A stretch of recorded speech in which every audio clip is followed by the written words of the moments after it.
केशव गोरे स्मृती दिनानिमित्त एक व्याख्यान आयोजित करतो। सध्या परिस्थितीवर, राजकीय सामाजिक असेल या परिस्थितीवर भाष्य करायला आपण वक्त्यांना बोलवतो।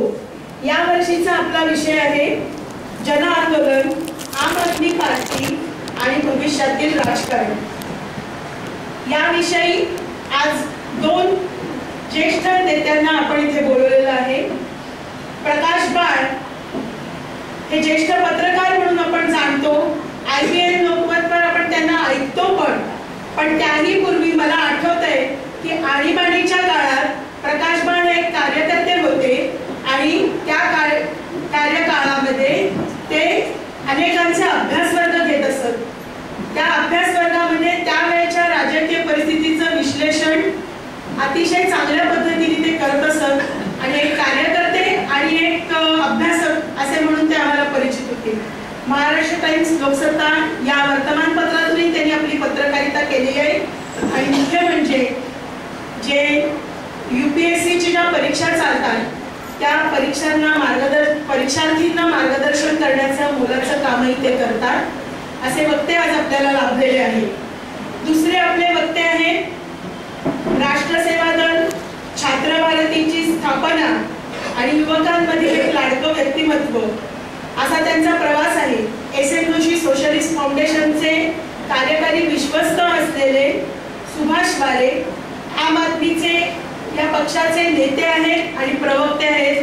असे दोन वक्ते, दोन बाजू आपल्याला उलगडून दाखवणार आहेत। आता या पुढची सर्व सूत्र मी आजच्या कार्यक्रमाचे अध्यक्ष आपला चर्चेचा विषय आहे जन आंदोलन, आम आदमी पार्टी आणि भविष्याचे राजकारण। या संदर्भात सुरुवातीलाच मी एक खुलासा करू इच्छितो की इथं आम आदमी पार्टी हा विषयामधला एक म्हणजे पार्टीचं नाव याच्यात आहे, पण आपण आम आदमी पार्टीच्या प्रचाराचं किंवा प्रसाराचं काम करायचं आजच्या सभेचा उद्देश अजिबात नाही आहे।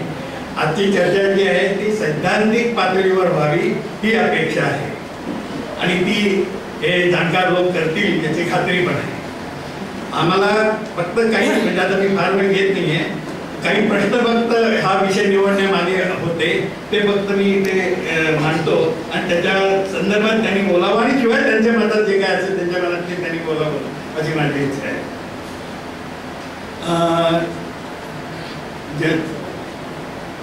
लोकशाही प्रणालीत जन आंदोलनाला स्थान आहे की नाही? जन आंदोलनातून आम आदमी पार्टीची निर्मिती झाली आहे म्हणून या आजच्या विषयामध्ये आम आदमी पार्टीचं नाव घेतलं गेलेलं आहे। लोहिया असं म्हणायचे, डॉक्टर लोहिया, की जिंदा गाँव में 5 साल तक इंतजार नहीं करते। म्हणजे एकदा मतदान करून झालं की पुढची 5 वर्ष फक्त आपलं भलं होण्याची वाट पाहत बसायचं, हे बरोबर आहे का?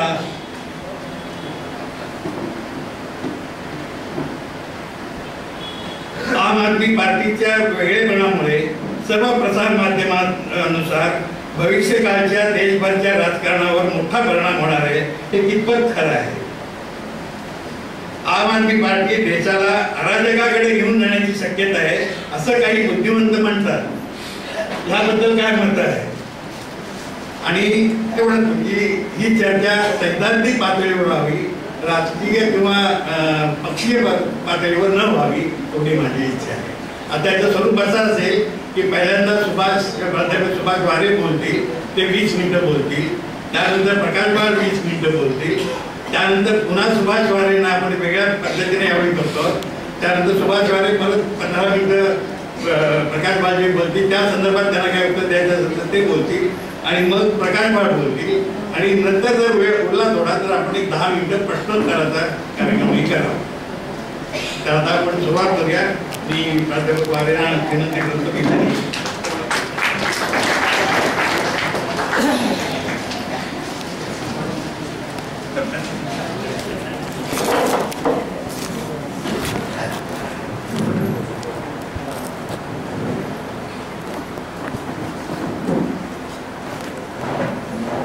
आपल्या सर्वांच्या मनामध्ये ज्यांच्याबद्दल अत्यंत आदराचं स्थान आहे असे केशव बंधू गोरे यांच्या 56व्या स्मृतिदिनानिमित्त त्यांच्या क्रांतिकारी आणि प्रेरणादायी अशा स्मृतींना आपल्या सर्वांच्या वतीनं मी विनम्र असं अभिवादन करतो. आणि स्वाभाविक आहे, गोरेगावमध्ये बोलत असताना मोनालताई, पवार सामंत अशा ते दोघे आणि त्या दोघांच्या सोबत लढलेले अशा सर्व मान्यवर साथींना या ठिकाणी मी अभिवादन करतो. आजच्या कार्यक्रमाच्या निमित्तानं या मंचावरती जे उपस्थित आहेत, ज्यांनी आपलं दुर्गा हे नाव आपल्या कृतीमधूनच खरं म्हणजे सिद्ध केलं आहे, अशा दुर्गा उडिलू, ज्येष्ठ पत्रकार,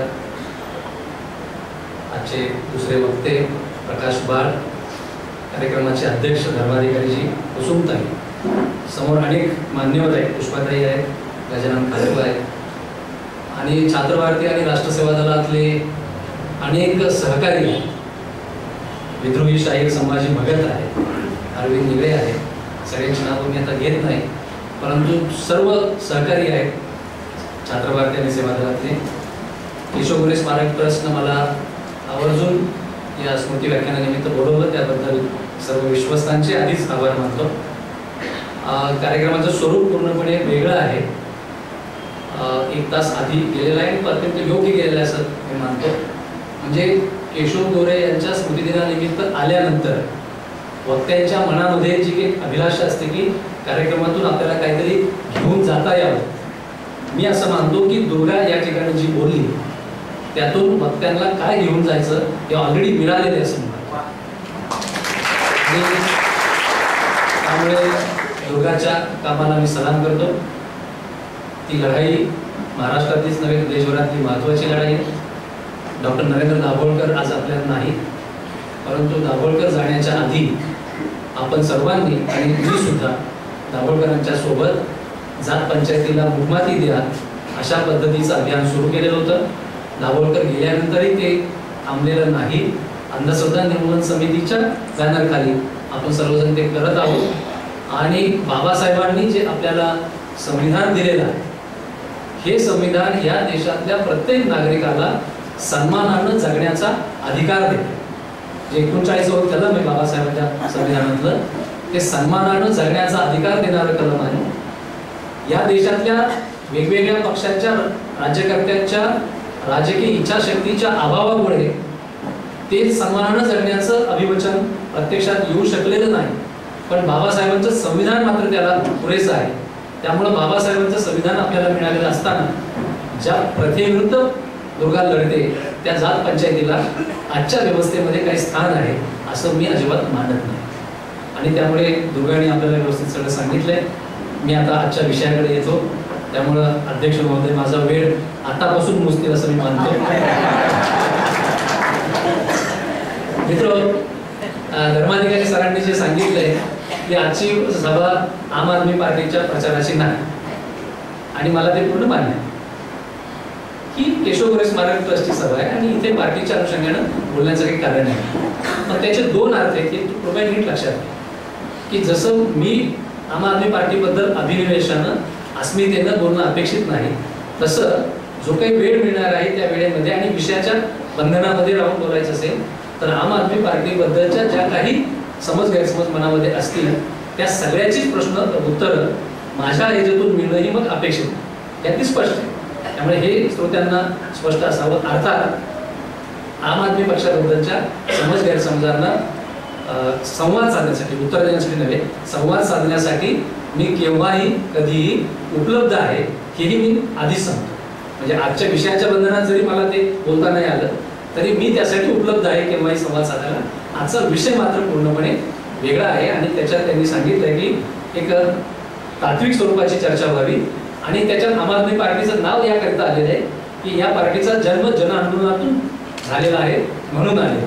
आणि म्हणून माझ्या बोलण्याचे आम आदमी पार्टीचे संदर्भ असतील ते साधारणपणे याच पद्धतीचे असतील. आणि त्यांनी जे 2-3 प्रश्न मांडलेले आहेत, लोकशाहीमध्ये जन आंदोलनाचं स्थान, ही पार्टी अंतिमतः अराजकाकडे घेऊन जाणार आहे का देशाला, आणि तिसरा की याच्यातून एक दूरगामी परिणाम या पार्टीचे काय होणार आहेत राजकारणावरती, इतरांच्यावर, ते त्यांनी जे प्रश्न उपस्थित केले त्याच्या अनुषंगाने मला बोलावं लागेल ते मी बोलतो. मित्रो, जनलोकपाल आंदोलनासाठी जे व्यापक असं आंदोलन या देशामध्ये उभं राहिलं, या आंदोलनामध्ये भाग घेणारे बहुतांशी लोक हे निवडणुकीच्या राजकारणाबद्दल अत्यंत उदासीन बहुतेक. म्हणजे मला आठवतंय की अरविंद केजरीवाल हे साधारणतः 8-10 वर्षापूर्वी आमचे एक सहकारी मारुती भापकर जे पिंपरी चिंचवड महानगरपालिकेत नगरसेवक होते आणि त्यांच्या कामाबद्दलची माहिती घेण्यासाठी आले होते. ते तिथे वार्ड सभा मोहल्ला सभा घ्यायचे आणि त्यावेळेला त्यांच्याबरोबर झालेली जी चर्चा आहे ती आठवते की अगदी त्यावेळेला सुद्धा अरविंद केजरीवाल हे निवडणुकीच्या राजकारणाबद्दल काल परवापर्यंत मेधाताई पाटकरांची जी भूमिका होती त्याच भूमिकेवरती अरविंद केजरीवाल होते. त्यामुळे जनलोकपाल आंदोलनामध्ये जी आणि अण्णा हजारे होते त्याच्यात अण्णा हजारेंची भूमिका तर आपल्या सर्वांना आजही माहितीच आहे. जी तरुण मुलं जनलोकपाल आंदोलनामध्ये मोठ्या प्रमाणावरती आली ही निवडणुकीच्या राजकारणाबद्दल उदासीन होतीच, नेतेही उदासीन होतेच. मग नेमकं घडलं काय की हे अचानक हे आंदोलन निवडणुकीच्या राजकारणाकडे वळलं. हे सांगण्याआधी हे जन आंदोलन आणि गेले अनेक वर्ष तुम्ही आणि मी ज्या जन आंदोलनांशी वेगवेगळ्या संबंधित आहोत त्याच्यातला एक थोडा फरक मला जाणीवपूर्वक सांगितला. मी आणि आपण सर्वजण अनेक वर्ष जन आंदोलनाच्या राष्ट्रीय समन्वयाशी संबंधित आहोत. बाबारावांच्या नेतृत्वाखाली जे असंघटित कष्टकऱ्यांच्यासाठी आंदोलन होतं त्याच्याशी संबंधित आहोत. या सर्व आंदोलनांनी जनमानसामध्ये काही मोठे प्रश्न सोडवण्याची निश्चितपणे आपलं योगदान दिलेलं. बाबारावांच्या आंदोलनातून या राज्यातला म्हणजे देशभरातला पहिल्यांदा या राज्यात धरणग्रस्तांच्या पुनर्वसनाचा कायदा, मेधाताईंच्या आंदोलनातून विकासाची एकूण परिभाषा बदलण्याचं काम केलं. अशी अनेक आंदोलन आपण बघितली आहेत. रेशनिंग कृती समिती असेल, अन्न सुरक्षा अभियान असेल, आदिवासी हक्क विधेयक असेल, या सगळ्या जन आंदोलनात मी व्यक्तिशः राष्ट्र सेवा दलाच्या वतीने सामील होतो. मी जरी मधल्या काळात राष्ट्र सेवा दलाचा अध्यक्ष होतो आणि 2007 साली माझं राष्ट्र सेवा दलाचा अध्यक्षपदाची मुदत संपलेली आहे. हे मी मुद्दाम सांगतो म्हणजे पार्टी आणि सेवा दलाचा हा संबंध स्पष्ट व्हावा म्हणून की 2007 सालापासून मी अध्यक्ष नाही सेवा दलाचा. पण मी मूलतः छात्र भारती या शैक्षणिक जन आंदोलनातून आलेला कार्यकर्ता आहे आणि छात्र भारतीतून येऊन अनेक प्रकारचे नाहिरे वर्गातल्या विद्यार्थ्यांच्या शिक्षण हक्काबद्दल भांडणारा मी कार्यकर्ता आहे. त्यामुळे मी सेवा दलात असताना सुद्धा सेवा दलाच्या परंपरागत कामापेक्षाही सेवा दलाची नाळ जन आंदोलनाच्या बरोबर कशी जोडली जाईल आणि तरुण मंडळी जन आंदोलनाकडे कशी वळतील हे बघण्याचं मोठं काम त्या 4 वर्षात माझ्या हातून झालं असं मानणारा मी कार्यकर्ता आहे. ही जी सगळी आंदोलनं चालू होती ही अत्यंत निष्ठेने चाललेली आंदोलन होती, मूलभूत प्रश्नावरती चाललेली आंदोलन होती. परंतु समाजातल्या एका विशिष्ट घटकासाठी आणि एक विशिष्ट विषय घेऊन चाललेलं आंदोलन असल्यामुळं ही आंदोलनं 15-20 वर्षांमध्ये एक विजिबल स्वरूपामध्ये राष्ट्रीय स्वरूप त्याला प्राप्त कधी होऊ शकलं नाही. अत्यंत महत्वाची होती, त्यांचं योगदान आहे हे सगळं मान्य करून सुद्धा समाजातल्या म्हणजे धरणात बुडणारे लोक किंवा कष्टकरी अशा समाजातल्या एका विशिष्ट घटकाशी जे अडचणीत असलेले घटक आहेत, ज्यांच्याशी बरोबर काम केलंच पाहिजे असे घटक आहेत. परंतु एकूण निवडणुकीच्या राजकारणाचा विचार करता ज्याला एक मिनिमम क्रिटिकल मास आपण म्हणतो अशा पद्धतीची ही जन आंदोलन असल्यामुळे एक राष्ट्रीय पातळीवरती ज्याला एक व्हिजिबिलिटी आपण म्हणतो अशा पद्धतीची व्हिजिबिलिटी या आंदोलनांना मिळू शकेल.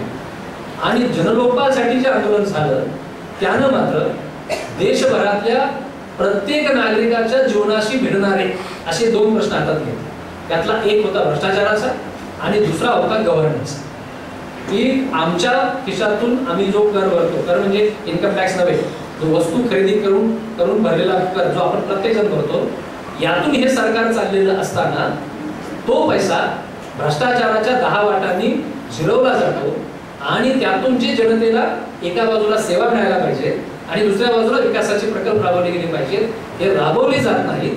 ही भ्रष्टाचाराबद्दलची चीड आणि दुसऱ्या बाजूला शासकीय कार्यालयात गेल्यानंतर सर्वसामान्य नागरिकाला जो मतदार आहे, ज्याच्या मतानं सरकार बनतं, ज्याच्या मतामुळे राज्यकर्ते राज्यावरती येतात, त्यांना मिळणारी जी वागणूक आहे, हे 2 मुद्दे ज्याच्याबद्दल या देशातल्या जवळपास प्रत्येक नागरिकाच्या मनात खदखद होती, असंतोष होता.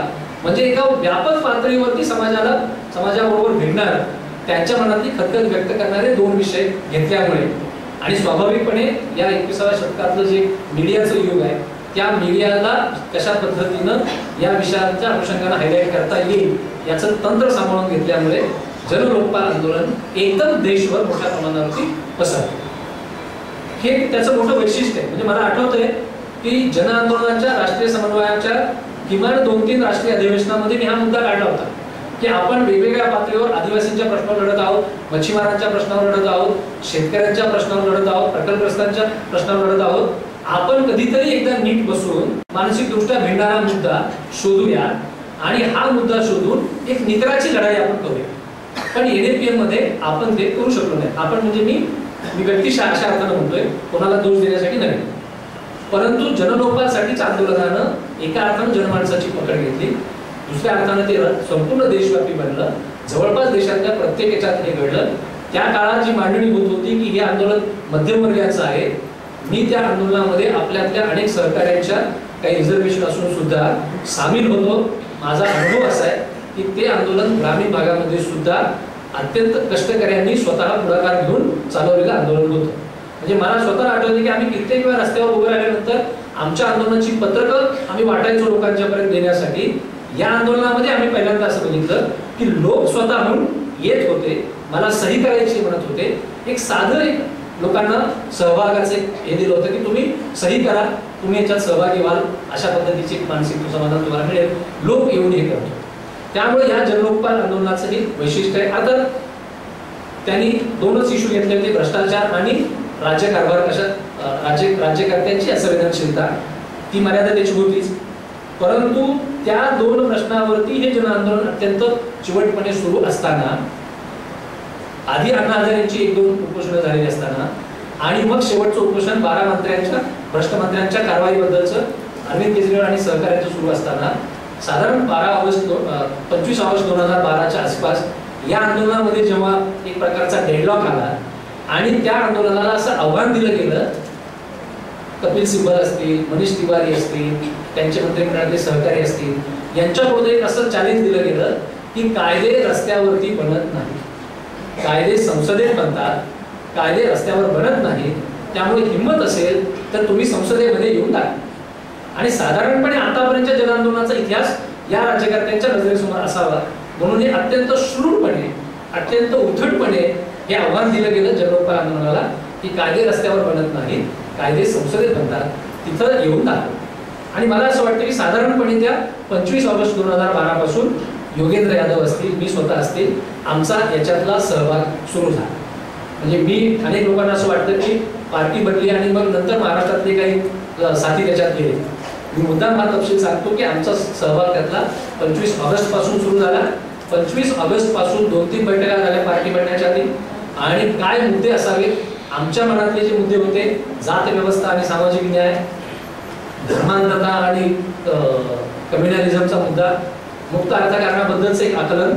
पण मुक्त अर्थकारणाबद्दलचं आकलन सांगत असताना मी हे स्पष्टपणे सांगू इच्छितो की जागतिकीकरणाच्या विरोधामध्ये केवळ टाहो फुडून ओरडणं एवढाच जो कार्यक्रम जागतिकीकरण विरोधकांनी गेले काही दिवस राबवला, त्यापेक्षा थोडा वेगळा विचार आम्ही आधीपासूनच करत होतो.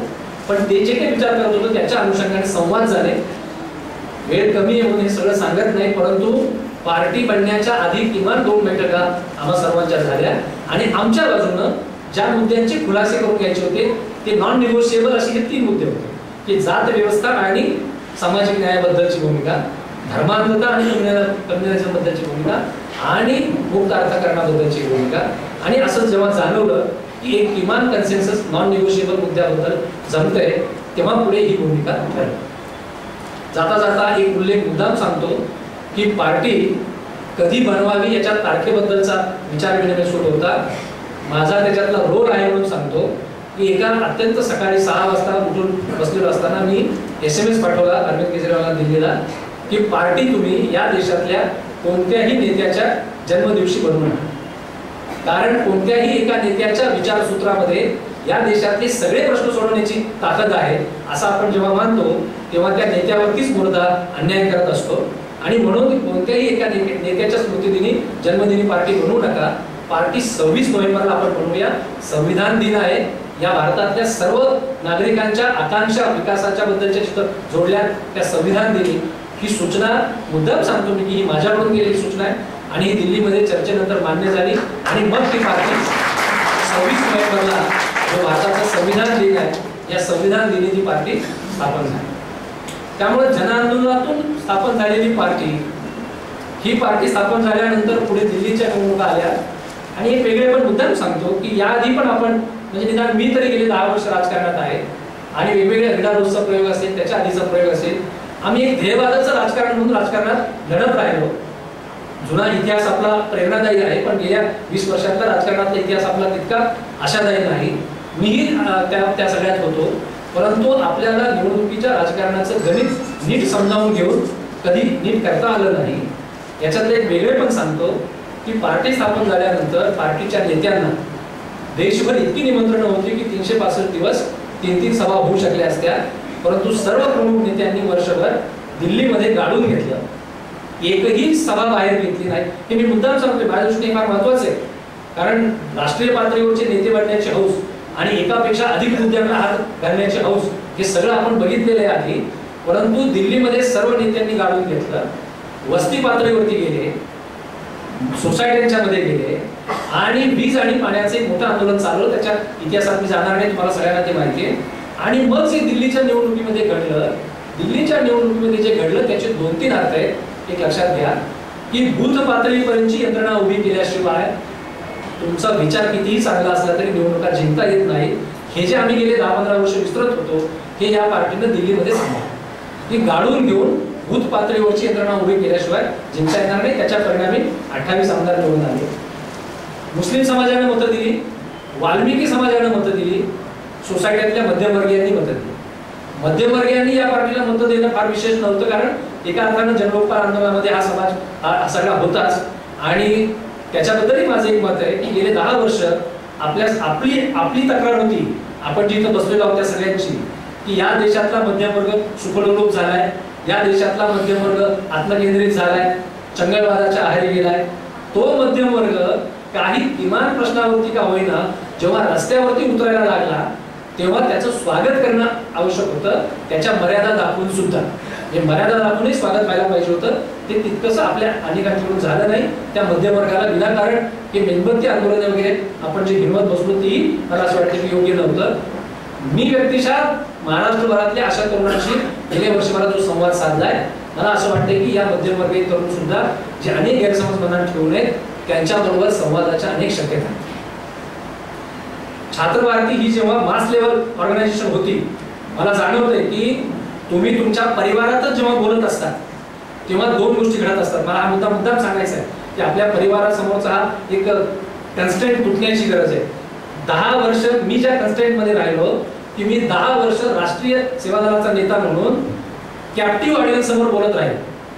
माझं ऐकायलाच आलेल्या लोकांसमोर बोलत राहील. माझं ऐकायलाच आलेल्या लोकांसमोर जेव्हा आपण बोलत असतो त्यावेळेला तुमची मांडणी चॅलेंज होत नाही आणि तुमची मांडणी तपासली पण जात नाही. छात्र भारती ही जेव्हा मास ऑर्गनायझेशन होती, तिच्यात जेव्हा नवा तरुण यायचा फ्रेश कॉलेज मधला, त्याचं जे काही मी बघायचो कॅरेक्टर, त्याच्याबरोबर जो मला बोलावं लागायचं, त्याच्या ज्या अनेक शंका त्याच्या डोक्यातल्या काढून टाकावं लागायच्या, तीच स्थिती मी आज इथं बघतोय की एक फ्रेश तरुण येतोय, नवा तरुण येतोय, जे काही आहे समाजातलं ते बघून येतोय, सगळे गैरसमज घेऊन येतोय, त्याच्याबरोबरच्या संवादाच्या शक्यता ओपन होत आहेत. हे व्यापक जनआंदोलनाचं यश असं मी मानतो. की माझ्या दृष्टीने तर मी एवढंच माझा स्वार्थ बघतोय की एका फ्रेश तरुणाई बरोबर संवाद साधण्याची शक्यता मिळते. कॅप्टिव्ह ऑडियन्स बरोबर बोलण्यापेक्षा हे मला अधिक आव्हानात्मक वाटतं, कारण ते माझ्या मांडणीला चॅलेंज करतात, ते मला प्रश्न विचारतात आणि मला पुन्हा समाजाच्या नाडीबरोबर जुळवून घेऊन बोलावं लागतं. एनिवे, मी पुन्हा मूळ मुद्द्याकडे येतो. दिल्लीमध्ये जे घडलं, जनआंदोलनातून आलेलं सरकार असल्यामुळं, वीज आणि पाण्याची आंदोलन त्याच्या पाठीशी असल्यामुळं मध्यमवर्गीयांनी मतं दिली विशेष नाही, पण वाल्मिकी समाजाने मतं दिली, मुस्लिम समाजाने मतं दिली. याच्यातलं वेगळे पण लक्षात घ्या. महाराष्ट्रामध्ये एकेका जातीच्या संघटना आहेत आज, त्या महापुरुषाच्या नावाने उभ्या केलेल्या आहेत.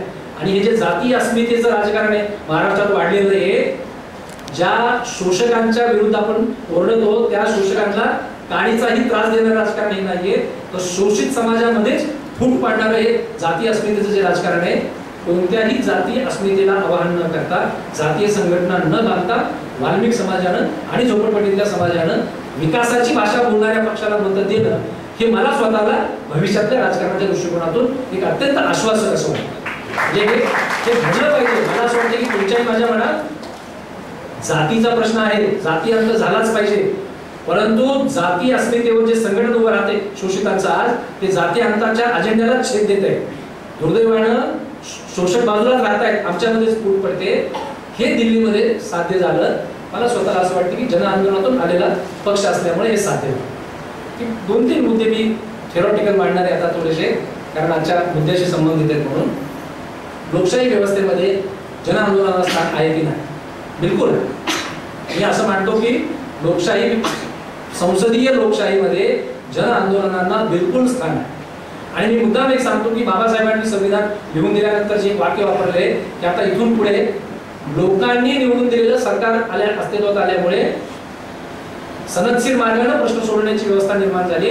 आता सत्याग्रह आणि रस्त्यावर येऊन हे करणं याला फारशी गरज नाही. असं जरी असलं तरी अलीकडच्या काळात लोकांनी निवडून दिलेलं सरकार लोकांच्या भावनांची किती प्रामाणिक राहतंय हे आपल्याला कळलेलं असल्यामुळं, आणि शिवाय 30% मतं मिळवून उरलेल्या 70% सहित 100%वर राज्य करण्याची अधिकार मिळालेली जी सरकार आहेत, ही सगळ्या 100%च्या जाणीवांची प्रामाणिक दर राहणारी सरकार असल्यामुळं निवडून आलेल्या सरकारला लोकभावनेशी प्रामाणिक बांधील ठेवायचं असेल तर संसदीय लोकशाहीमध्ये जन आंदोलनांना स्थान आहेच आणि ते राहिलं पाहिजे असं मानणारा मी कार्यकर्ता. आता प्रश्न असा आहे की ही जन आंदोलन कशी असतात? संसदीय लोकशाहीमध्ये जी राजकीय पक्षांची कल्पना आहे, म्हणजे आता घटनेत राजकीय पक्षांचा उल्लेख नाही खरंच आहे, पण संसदीय लोकशाही पक्षीय राजकारणावर लढली जाते आणि त्याला जे अभिप्रेत अशी पक्षांची रचना आहे, या पक्षांच्या रचनेतच मुळात असा अभिप्रेत आहे की राजकीय पक्षांनी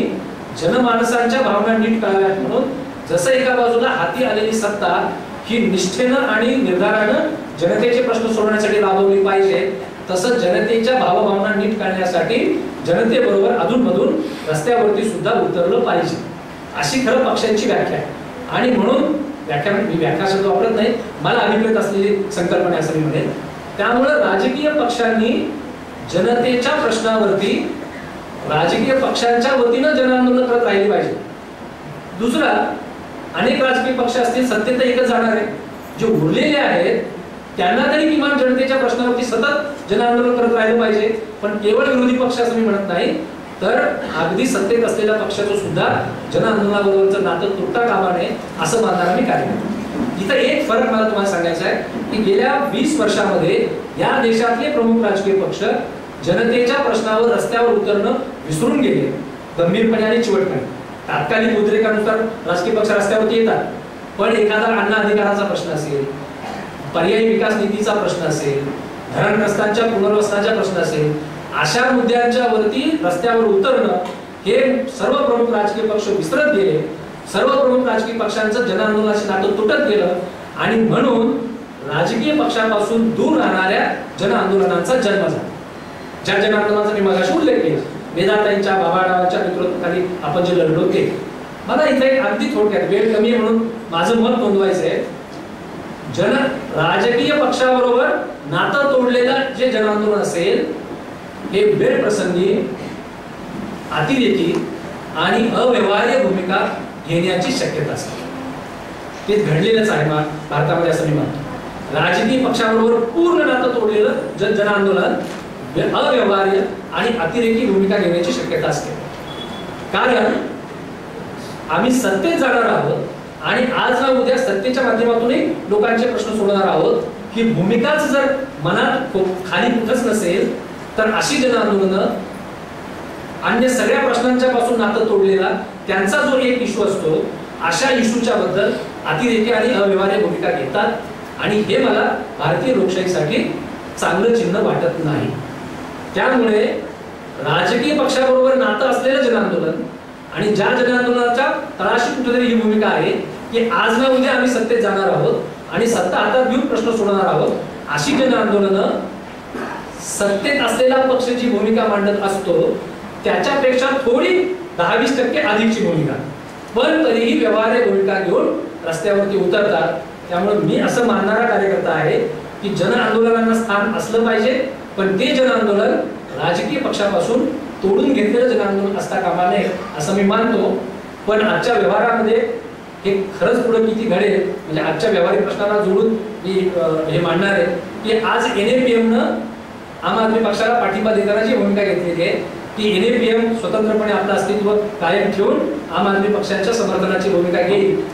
तर हेही मला आजच्या परिस्थितीत ठीक वाटतं. याचं कारण असं की NAPMच्या व्यासपीठावरून NAPMच्या नेत्यांना ज्या आपले आग्रह मांडायचे त्या आग्रह मांडण्यासाठीचे मोकळं व्यासपीठ असलं पाहिजे. याचा अर्थ मी एवढाच मांडतोय आता, म्हणजे मी याच्यात कुठेही कन्फ्युजिंग नाहीये. राजकीय पक्षाशी जोडलेल्या जनआंदोलनाने आपल्या जनआंदोलनांना काही स्वायत्तताही दिली पाहिजे. आजच्या तारखेला ते कितपत शक्य आहे याचा आम्हाला अंदाज नाही, परंतु तत्व म्हणून मात्र मी असं मानणारा कार्यकर्ता आहे की राजकीय पक्षाबरोबर नातं जोडलेल्या जनआंदोलनांना संसदीय लोकशाहीमध्ये निश्चित स्थान आहे. आम आदमी पक्ष अराजकाकडे घेऊन जाणार आहे का असा प्रश्न विचारला.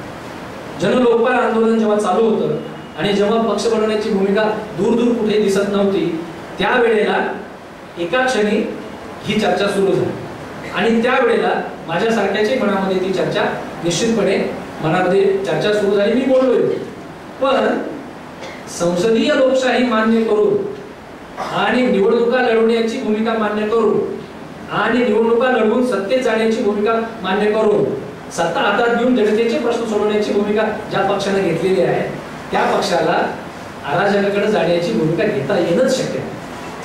जसं मी थोडा वेगळा मुद्दा मांडतो की अटल बिहारी वाजपेयींची राजवट या देशावर येण्यापूर्वी भारतीय जनता पक्ष जे बोलत होता मुसलमानांच्या बद्दल, 317व्या कलमाबद्दल, बाबरी मशिदीबद्दल, समान नागरी कायद्याबद्दल जे बोलत होता ते वाजपेयींचं 6 वर्ष सरकार असताना याच्यातला एकाही मुद्द्यावरती वाजपेयी सरकारला जसं बोलता आलं नाही. ज्याला या देशावरती राज्य करायचं आहे त्याला या देशातल्या विविध जाती समूहांचे, विविध धार्मिक समूहांच्या ॲस्पिरेशन्स बरोबर खेळून राज्य करताच येणार नाही. या देशातल्या बहुसंख्य जनतेच्या ॲस्पिरेशन बरोबर नातं जोडूनच सत्ता राबवता येईल. त्यामुळे ज्यानं संसदीय लोकशाही मान्य केलेली, जोपर्यंत संसदीय लोकशाही मान्य होत नव्हती असं आंदोलन होतं तोपर्यंत ही चर्चा होऊ शकत होती की अराजकाकडे जाईल. पण संसदीय लोकशाही मान्य केलेल्या पक्षाकडून अराजकाच्या संदर्भामधली चर्चा मला अजिबात संभवत नाही. दिल्लीचे मुख्यमंत्री रस्त्यावरती आंदोलन करायला बसले त्याच दिवशी मीडियाने ही चर्चा सुरू केली. मी त्या दिवशीही सांगत होतो की अरे मूळ म्हणजे मी आधीच म्हणालो की निवडून आलेल्या लोकांचं जनआंदोलनाचं नातं सुटता कामा मला मी त्या तात्विक चर्चेत अत्यंत फर्म आहे की एक मुख्यमंत्री रस्त्यावरती बसू शकतो की नाही. जर जनतेचा प्रश्न असेल आणि तो त्याच्या हातात नसेल तर तो रस्त्यावरती उतरू शकतो असं माझं म्हणणे आज आहे. उलट अन्य प्रस्थापित राजकीय जे नेते आहेत ते जे हस्तिदंती मनोऱ्यामध्ये बसून राज्यकारभार करतायत त्यांचं जे जनतेच्या भावभावनांची नातं तुटले ते जर जोडायचं असेल तर त्यांना सुद्धा थोडी रस्त्यावर येण्याची सवय लागली पाहिजे असं मी मानतो. त्या आंदोलनामध्ये अन्य काही गोष्टींच्या बाबतीत थोड्याशा उणिवा आम आदमी पक्षाकडून झालेल्या आहेत आणि त्याच्यामुळे त्याची वेगळी चर्चा सुरू झाली. पण ते आंदोलन सुरू झालं त्या दिवशी सुद्धा मी म्हणत होतो जसं मेधाताईंच्या आंदोलनामध्ये तुम्ही सगळे साथीदार आहात तुमच्यातले बरेच जण आणि पुष्पाताई तर त्या सगळ्या ह्याच्यातल्या साक्षीदार आहेत की मेधाताईच्या आंदोलनातून मार्ग काढत असताना किती वेळा हा प्रश्न विचारला गेलेला आहे की मेधाताई जरा जास्तच ताणतात, मेधाताई जरा जास्तच ताणतात. पण जो आंदोलन करत असतो त्याला हे माहित असतं की मिळवायचंय काय आणि म्हणून मागायचंय काय आणि ते कुठपर्यंत हे करायचं. त्यामुळे तेही मुख्यमंत्र्यांचं आंदोलन दिल्लीतलं योग्य वेळी संपेल, प्रजासत्ताक दिनही होईल हे मी पहिल्याच दिवशी बोललो होतो. कारण आंदोलन करणाऱ्यांच्या डोक्यात आपली काही गणित असतात. त्याच्यात काही गोष्टींच्या उणिवा झाल्या हे मान्यच करतोय, पण रस्त्यावर यावं की नाही निवडून आलेल्या सरकारनं माझी भूमिका स्पष्ट आहे की ते नातं उलट तुटता कामा नये. पुढचा जो भाग यांनी विचारला की भविष्यात मध्ये काही याचे परिणाम दिसणार आहेत. आता याच्यात पक्षीय बोलायचं नाही, परंतु पक्षीय अभिनिवेश टाळून मी तुमच्या समोर 3-4 गोष्टी मांडणार आणि मला तुमच्याकडून उत्तर हवं की दिल्लीमध्ये काँग्रेस पक्षाचं पानिपत जर झालं नसतं तर त्या निवडणुकीच्या निकालानंतर काँग्रेस पक्ष आणि त्याचं नेतृत्व लोकपाल विधेयक मंजूर करून घेण्यासाठी इतकं सक्रिय झालं असतं का. अण्णा हजारे आमचे नेते आजही ते काही म्हणत अण्णा हजारेंना ड्यू क्रेडिट देऊन सुद्धा दिल्लीतल्या निकालात पानिपत झालं नसतं तर माझं मत आहे की लोकपाल आंदोलनासाठी सक्रिय काँग्रेस पक्ष झाला नसता. आज काँग्रेस पक्षाच्या वतीनं जनतेमध्ये जाऊन उमेदवार निवडून ही जी भाषा बोलली जाते मी स्वागत करतोय. असं म्हणजे मी टीका नाही करणार काँग्रेस पक्षावर, मी स्वागत करतोय की काँग्रेस पक्ष बोलायला लागलाय की आम्ही जनतेमध्ये जाऊन उमेदवार निवडू, ही भाषा दिल्लीमध्ये ज्या पद्धतीने उमेदवार निवडले गेले आम आदमी पार्टीनं, त्याचं चित्र जर समोर आलं नसतं तर हा धडा काँग्रेस पक्ष शिकला असता का? दुसरे दोन मुद्दे मला विचारायचे की दिल्लीत ज्या पद्धतीने आम आदमी पक्षानं उमेदवार निवडले त्याचा एका अर्थानं धसका घेऊन भारतीय जनता पक्षानं आपला नेताच बदलला, निवडणुकीच्या आधी नेता बदलला आणि त्यातल्या त्यात सोबर चेहरा दिला. पण एवढंच नव्हे, मला दुसरा प्रश्न विचारायचा आहे तुम्हाला.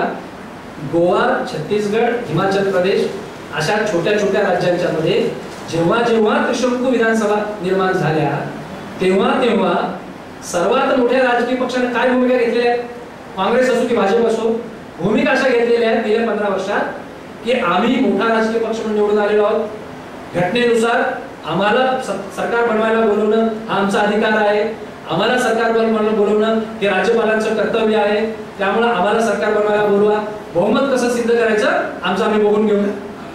हे बहुमत कसं सिद्ध झालं त्या त्या राज्यात आपल्यालाही माहिती आहे.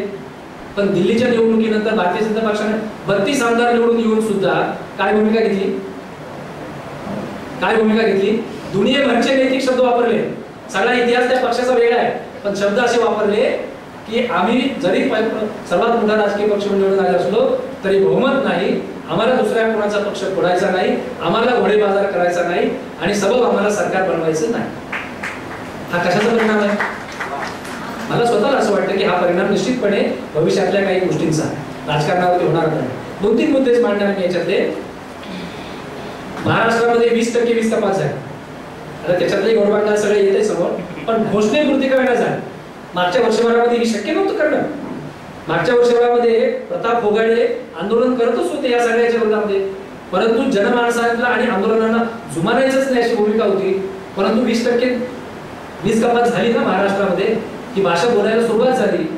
आणि एक आणखी वेगळं उदाहरण मला सांगायचं आहे की महाराष्ट्राचे उपमुख्यमंत्री अजित पवार जे त्यांनी घेतलेल्या भूमिकेवर कितीही जरी टीका झाली तरी आपल्या भूमिकेवर ठाम राहण्याबद्दल प्रसिद्ध आहे आणि राजकारणामध्ये असावं लागतं.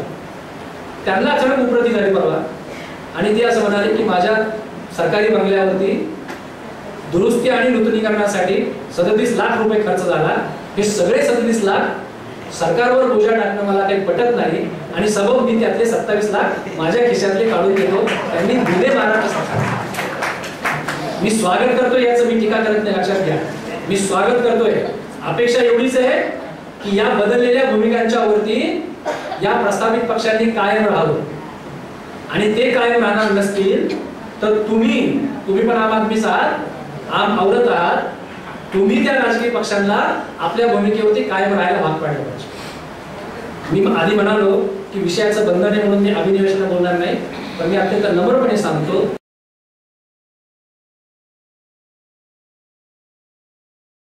पक्षाबद्दल काही प्रश्न विचारले गेले तर मी जरूर सांगेन की आज सगळंच योग्य दिशेने चाललेलं आहे. मी नाही बोलतो तसं म्हणून, मी अजिबात म्हणणार नाही तसं, कारण हा पक्ष अजून बनतोय. आपण राष्ट्रसेवा दल, छात्र भारती, आपल्याला एक अनुभव असा आहे की अनेक वर्ष एकत्र काम केलेले सहकारी असतात. इथं तसं नाहीये.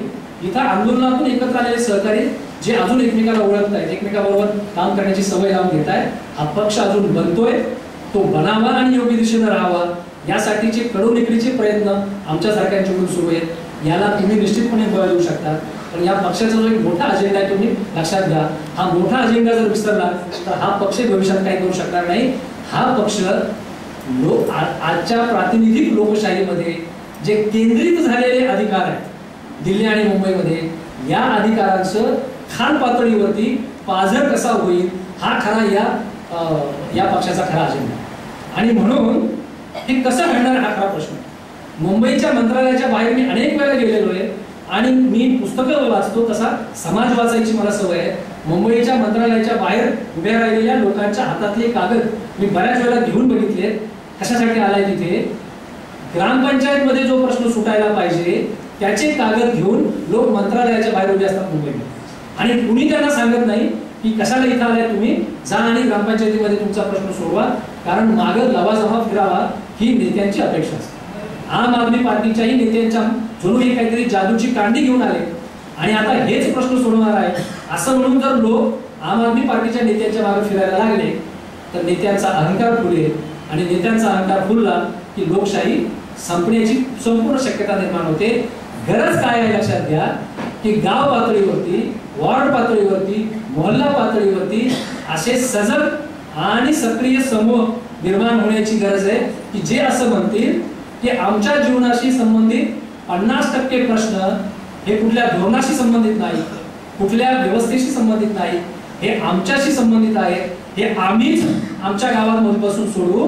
आम्हाला याच्यात तालुका पातळीवरच्या नेत्याचा सुद्धा हस्तक्षेप नकोय. गाव पातळीवर, वार्ड पातळीवर जेव्हा या पद्धतीचे सजग आणि सक्रिय समूह निर्माण होतील की आम्हाला व्यवस्थेचा सोडा नेत्यांचा हस्तक्षेप नकोय, आम्ही बसू, आम्ही आमचे प्रश्न सोडवू, आम्हाला ते अधिकारही द्या आणि आम्हाला त्यासाठीचा निधी पण द्या. लक्षात घ्या की ही सवय आम्हाला लावली गेलेली नाही. जसं एका बाजूला सगळे प्रश्न द्या सोडून नेत्यांच्या वरती आणि फिरा त्यांच्या मागे ही सवय लावली, तसा आम्हाला आणखी एक सवय लागली की आम्ही गाव पातळीवर किंवा वार्ड पातळीवर जेव्हा 5 लोक एकत्र जमतो तेव्हा हजर नसलेल्या 6व्याबद्दल बोलायला सुरुवात करतो. ही जी काही आमची सवय आहे ही जोपर्यंत मोडत नाही आणि आमचे प्रश्न आम्ही सोडवू, कोणाचा हस्तक्षेप नको, ही जी एक लोकशाहीच्या एका अर्थानं प्रशिक्षणाची, प्रबोधनाची मोठी एक व्यापक मोहीम राबवून स्थानिक पातळीवर सजग सक्रिय समूह जोपर्यंत निर्माण होत नाही तोपर्यंत हे अधिकारांचं विकेंद्रीकरण खाल पातळीवरती होणार नाही. आणि हे विकेंद्रीकरण जोपर्यंत होत नाही तोपर्यंत आता जी गुंतागुंतीची राजकीय व्यवस्था निर्माण झाली, ज्या गुंतागुंतीच्या राजकीय व्यवस्थेमुळे एका बाजूला मंत्रालयातले सगळे नेते मंडळी सत्ता हातात असून सुद्धा तिचा तणाव बाळगूनच फिरत असतात आणि दुसऱ्या बाजूला तुमच्यासारख्या आणि माझ्यासारख्या सामान्य माणसाला असं वाटतं की राजकारण काहीतरी प्रचंड गुंतागुंतीची व्यवस्था आहे, ती आपली बस की बात नाहीये, गाडी घोडेवाल्यांची व्यवस्था आहे, पैसेवाल्यांची व्यवस्था आहे. माझं म्हणणं असं आहे की जिथले प्रश्न तिथंच सोडवणारे स्थानिक सजग सक्रिय सजग समूह निर्माण झाले तर राजकारण अधिक सोपं होईल, ते तुमच्या माझ्या आवाक्यातलं होईल, ते गाडी घोडेवाल्यांचं राहणार नाही. आम आदमी पक्षाचा हा जो स्वराज अजेंडा आहे की स्थानिक पातळीपर्यंत लोकशाही अधिकार विकेंद्रित स्वरूपात पाजरले पाहिजेत आणि हे पाजरत असताना पुन्हा सांगतो, आम आदमी पक्षाने हे लिहून ठेवले की ग्राम स्वराज्याची भाषा बोलत असताना ग्राम स्वराजमध्ये लोक जेव्हा जमतील तेव्हा तिथल्या ज्या मायनॉरिटीज आहेत, मग ते धार्मिक अल्पसंख्याक समूह असतील किंवा दलित असतील, यांना ग्राम स्वराज्याच्या कल्पनेमध्ये येऊ दिलं जातं की नाही, बोलू दिलं जातं की नाही आणि बोललं तर त्याची दखल घेतली जाते की नाही. ग्राम स्वराज म्हणजे आम्ही केवळ थेरॉटिकल कन्सेप्ट मांडत नाही, ग्राम स्वराजमध्ये हे अभिप्रेत आहे आम्हाला की दलित आणि धार्मिक अल्पसंख्याकांना त्यांचा आवाज तिथं उठतोय की नाही, अशी व्यवस्था ग्राम स्वराज्यावर जोपर्यंत जोडली जात नाही तोपर्यंत हे होणार नाही. ही जी काही ग्राम स्वराज्याची कल्पना आहे ही खरी या पक्षाच्या मुळाशी आहे. दुर्दैवानं निवडणुकाच लगेच समोर आलेले असल्यामुळं याची चर्चा फार होताना दिसत नाही. माझं शेवटचं वाक्य वापरतो, आम आदमी पक्षाचं माझ्यासारख्यासाठी आज निवडणुका आहेत, निवडणुका लढणार आहोत, ताकदीनं लढवू तो भाग वेगळा. ऑक्टोबर 2014 मध्ये महाराष्ट्राच्या विधानसभेच्या निवडणुका जेव्हा संपतील तेव्हा माझ्या दृष्टीनं आम आदमी पक्षाचं खरं काम सुरू होणार आहे आणि त्या निवडणुका संपल्यानंतर आम आदमी पक्षाबरोबर जे कोणी असतील ते खरे हा ग्राम स्वराज्याचा अजेंडा पुढे घेऊन जाणारे असतील असं मानणारा मी कार्यकर्ता आहे. आपण सर्वांनी शांतपणे ऐकलं, तुम्हा सर्वांचे मनापासून आभार.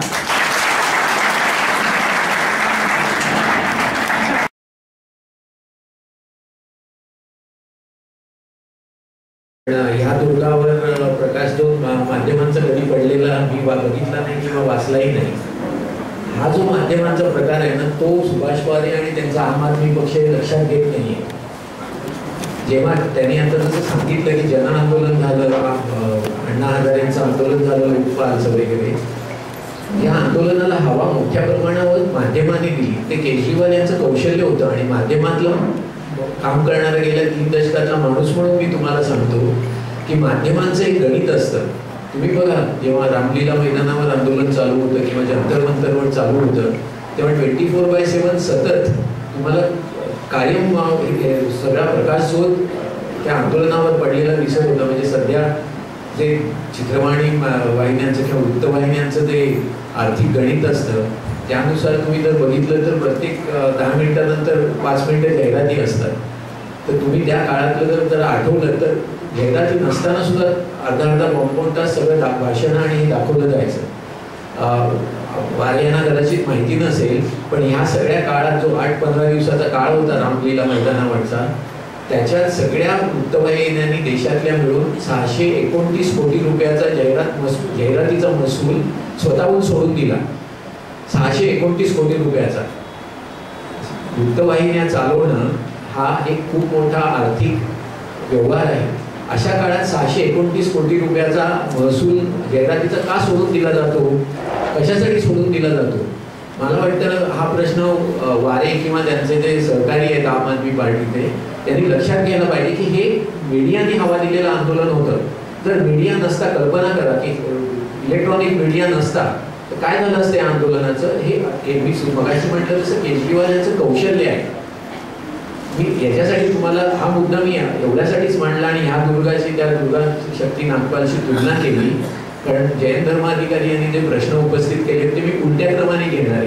की आता या दुर्गा शक्ती नागपालनी आपल्या ह्या दुर्गांनी कळकळीने सांगितलं की जात पंचायतीच्या विरोधात मी लढते आणि जात पंचायती पूर्ण नष्ट झाल्या पाहिजे. आजच्या वृत्तपत्रात तुम्ही योगेंद्र यादव यांचं स्टेटमेंट वाचा खाप पंचायतीबद्दलचं, किंवा कालच्या वृत्तपत्रात तुम्ही अरविंद केजरीवाल यांचं स्टेटमेंट वाचा. त्यांनी स्पष्ट सांगितलं की खाप पंचायतीच्या विरुद्ध आम्ही बंदी घालावी असं आमचं मत नाही. ते जनसमूह आहेत, ते चांगलं काम करतायत, ते जेव्हा प्रश्न सोडवत आहेत आणि ते कायद्याच्या विरोधात जातील तेव्हा आम्ही त्यांच्यावर कारवाई करावी असं आमचं मत आहे. आता मला तुम्ही सांगा की खाप पंचायत म्हणून जे काही आपण बघतोय, म्हणजे इथे जात पंचायतीचं ही दुर्गा एक मूर्तिमंत उदाहरण आहे की जात पंचायती अन्याय कसा करतात. आणि हे एकमेव उदाहरण नाही, मी तुम्हाला अशी 50 उदाहरणं मुंबईतलीच दाखवून सांगू शकतो. हे होतंय याचं कारण ह्या जात पंचायती ह्या घटना बाह्य रीतीने वागत आहेत. खाप पंचायतीचं फक्त खूप मोठ्या प्रमाणात आपल्याला दिसून येतं. त्याचं कारण असं आहे की खाप पंचायत ही घटना मानतच नाही. ती म्हणते की ह्या घटनेनी, म्हणजे ज्या घटनेबद्दल सुभाष वारे किंवा त्यांचा आम आदमी पक्ष नेहमी सांगत असतात की ज्या घटनेबद्दल, ज्या घटनेने तुम्हाला सगळ्यांना कोण जोडीदार निवडायचा, कोण जोडीदार निवडायचा नाही याचा अधिकार दिलेला आहे, स्वातंत्र्य दिलेलं आहे, ते स्वातंत्र्यच मुळे खाप पंचायत मानत नाही. आता तुम्ही बघा मुझफ्फरनगरचे जे दंगल झाली, त्या दंगलीचे 5 आरोपी ठरवले गेलेले आहेत, ज्यांनी बलात्कारातले आरोपी आहेत ते, तर त्याला तिथल्या खाप पंचायतीने सांगितले की आम्ही पोलिसांच्या हातात देणार नाही, आम्ही मानतच नाही पोलिसांना म्हणून. आता मला सांगा ह्याबद्दलची भूमिका काय? नाही, मी अशासाठी तुम्हाला विचारतोय, म्हणजे कुठल्या व्यक्तीवर, योगेंद्र यादव, केजरीवाल किंवा सुभाष वारे यांच्यावर मला टीका नाही करायची. मी मुद्दा दुसराच उपस्थित करून पाहतोय. माझा मुद्दा असा आहे की जो लोकशाहीतली जनआंदोलनं आणि त्यातनं निर्माण झालेली आम आदमी पार्टी आणि मग ते अराजकाकडे जाईल का त्यांचं वेगळेपण, हे जे सगळे प्रश्न आहेत, याच्यात एक मुद्दा जो सैद्धांतिक मुद्दा आहे तो असा आहे की लोकशाहीचे मास पॉलिटिक्स असतं, जनसमूहांचं राजकारण असतं, त्याच्या अनेक मर्यादा असतात. There are limitations in mass politics in democracy. आणि ही जी लिमिटेशन्स असतात ही जनसमूहाच्या आधारे असलेल्या लोकशाहीतल्या ज्या मर्यादा असतात, त्या मर्यादा आणि परिणामकारक राज्यकारभाराच्या गरजा, या दोघांचं समतोल साधावा लागतो. आणि हे समतोल साधायचं जे काम असतं ज्याला आपण म्हणतो की what is politics, politics is the art of possible. ही जी कला आहे ही तुम्ही पहिल्यापासून बघा, स्वातंत्र्यापासून अनेक वेळेला तुम्हाला हे झालेलं दिसेल. अशी अनेक उदाहरणं देता येतील की ह्या पद्धतीने ज्यांनी समतोल साधला की लोकशाहीतल्या ज्या मास पॉलिटिक्सच्या मर्यादा आहेत त्या कमीत कमी करायच्या आणि परिणामकारक राज्यकारभाराच्या गरजा जास्तीत जास्त पुऱ्या करायच्या. ह्या रीतीने ज्यांनी राज्यकारभार केला, ह्या रीतीने ज्यांनी जनतेशी संवाद साधला, या रीतीने ज्यांनी लोकांना संघटित करायचा प्रयत्न केला, त्यांना तुलनेने, मी कोणालाच पूर्ण यश मिळालं असं म्हणत नाही, तुलनेने भारतात यश मिळत गेलेलं आहे. त्याच्यात अनेक चुका झाल्या. आणि म्हणून माझं असं म्हणणं आहे की कुठलाही प्रश्न घ्या की आम आदमी पार्टी किंवा जनआंदोलनांचा जो जैन धर्माधिकारी यांनी प्रश्न उपस्थित केला की लोकशाही जनआंदोलनं हवीत का, तर हवीतच, जनआंदोलनं असल्याशिवाय चालणारच नाही. पण लोकशाहीत सरकार म्हणून जे चालतं त्या सरकारची काय जबाबदारी असते? त्या सरकारने राज्यकारभार करायचा असतो आणि ते जनआंदोलनं जी असतात त्यांनी त्या पद्धतीच्या ज्या मागण्या असतात किंवा ज्या पद्धतीने जनहिताचे प्रश्न पुढे करायचे असतात ते सरकारसमोर मांडून त्यांच्यावर दबाव निर्माण करायचा. पण सरकारने सरकारचं काम करायचं ना.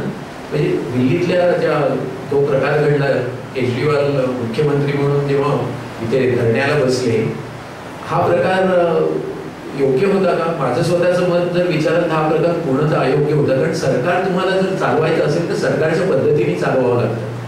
मी हे सगळे आम आदमी पार्टीवाले गांधी टोप्या घालतात आणि म्हणून आपण ते गांधीवादी आहेत असं मानतो सगळे, किंवा ते मानतात की नाही मला माहिती, पण लोक जनता मानते की ते गांधींचा विचार मानतात.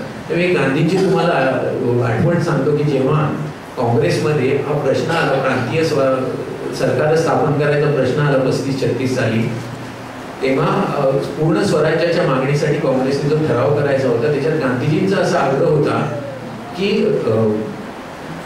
सत्य आणि अहिंसा, ट्रुथफुलनेस आणि नॉन व्हायलंट मीन्सनी स्वराज्याचा लढा आम्ही लढू असा ठराव पास करावा असं गांधीजींचं म्हणणं होतं. त्याला जवाहरलाल नेहरूंनी दुरुस्ती सुचवली आणि त्यांनी असं सुचवलं की सदनशीर आणि शांततामय मार्गाने आम्ही स्वराज्याचा लढा लढू.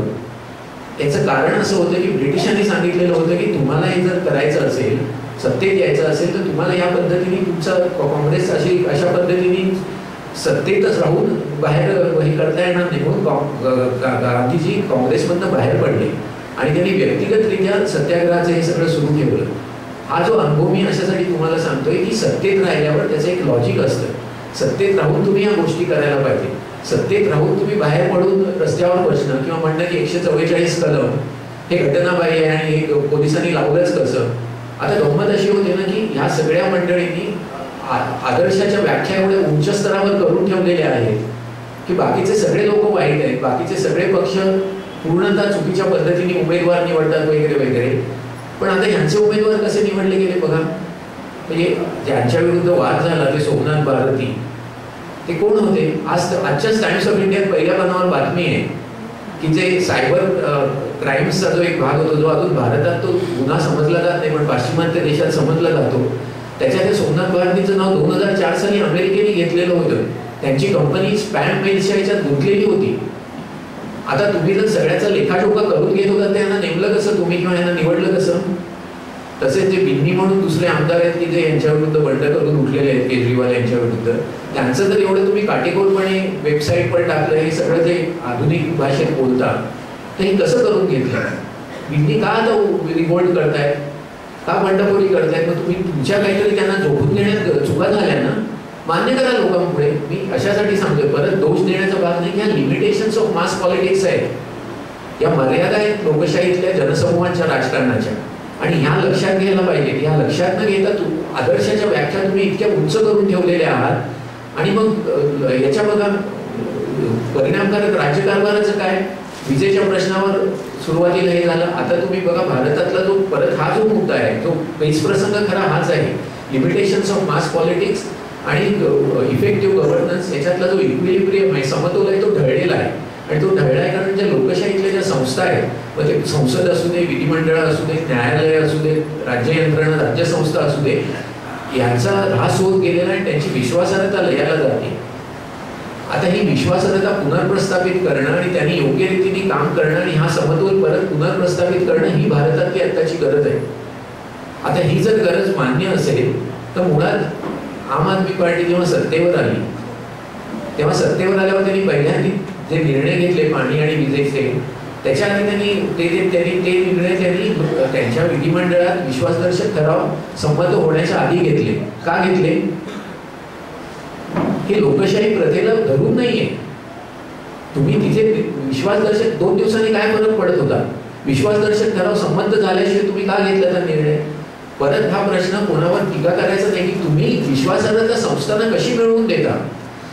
राज्यसंस्था या संस्थेला म्हणजे स्टेट या संस्थेला तुम्ही विश्वासार्हता मिळवून द्यायची असेल तुम्हाला, तर तुम्हाला अशा पद्धतीने आंदोलन करून चालणार नाही.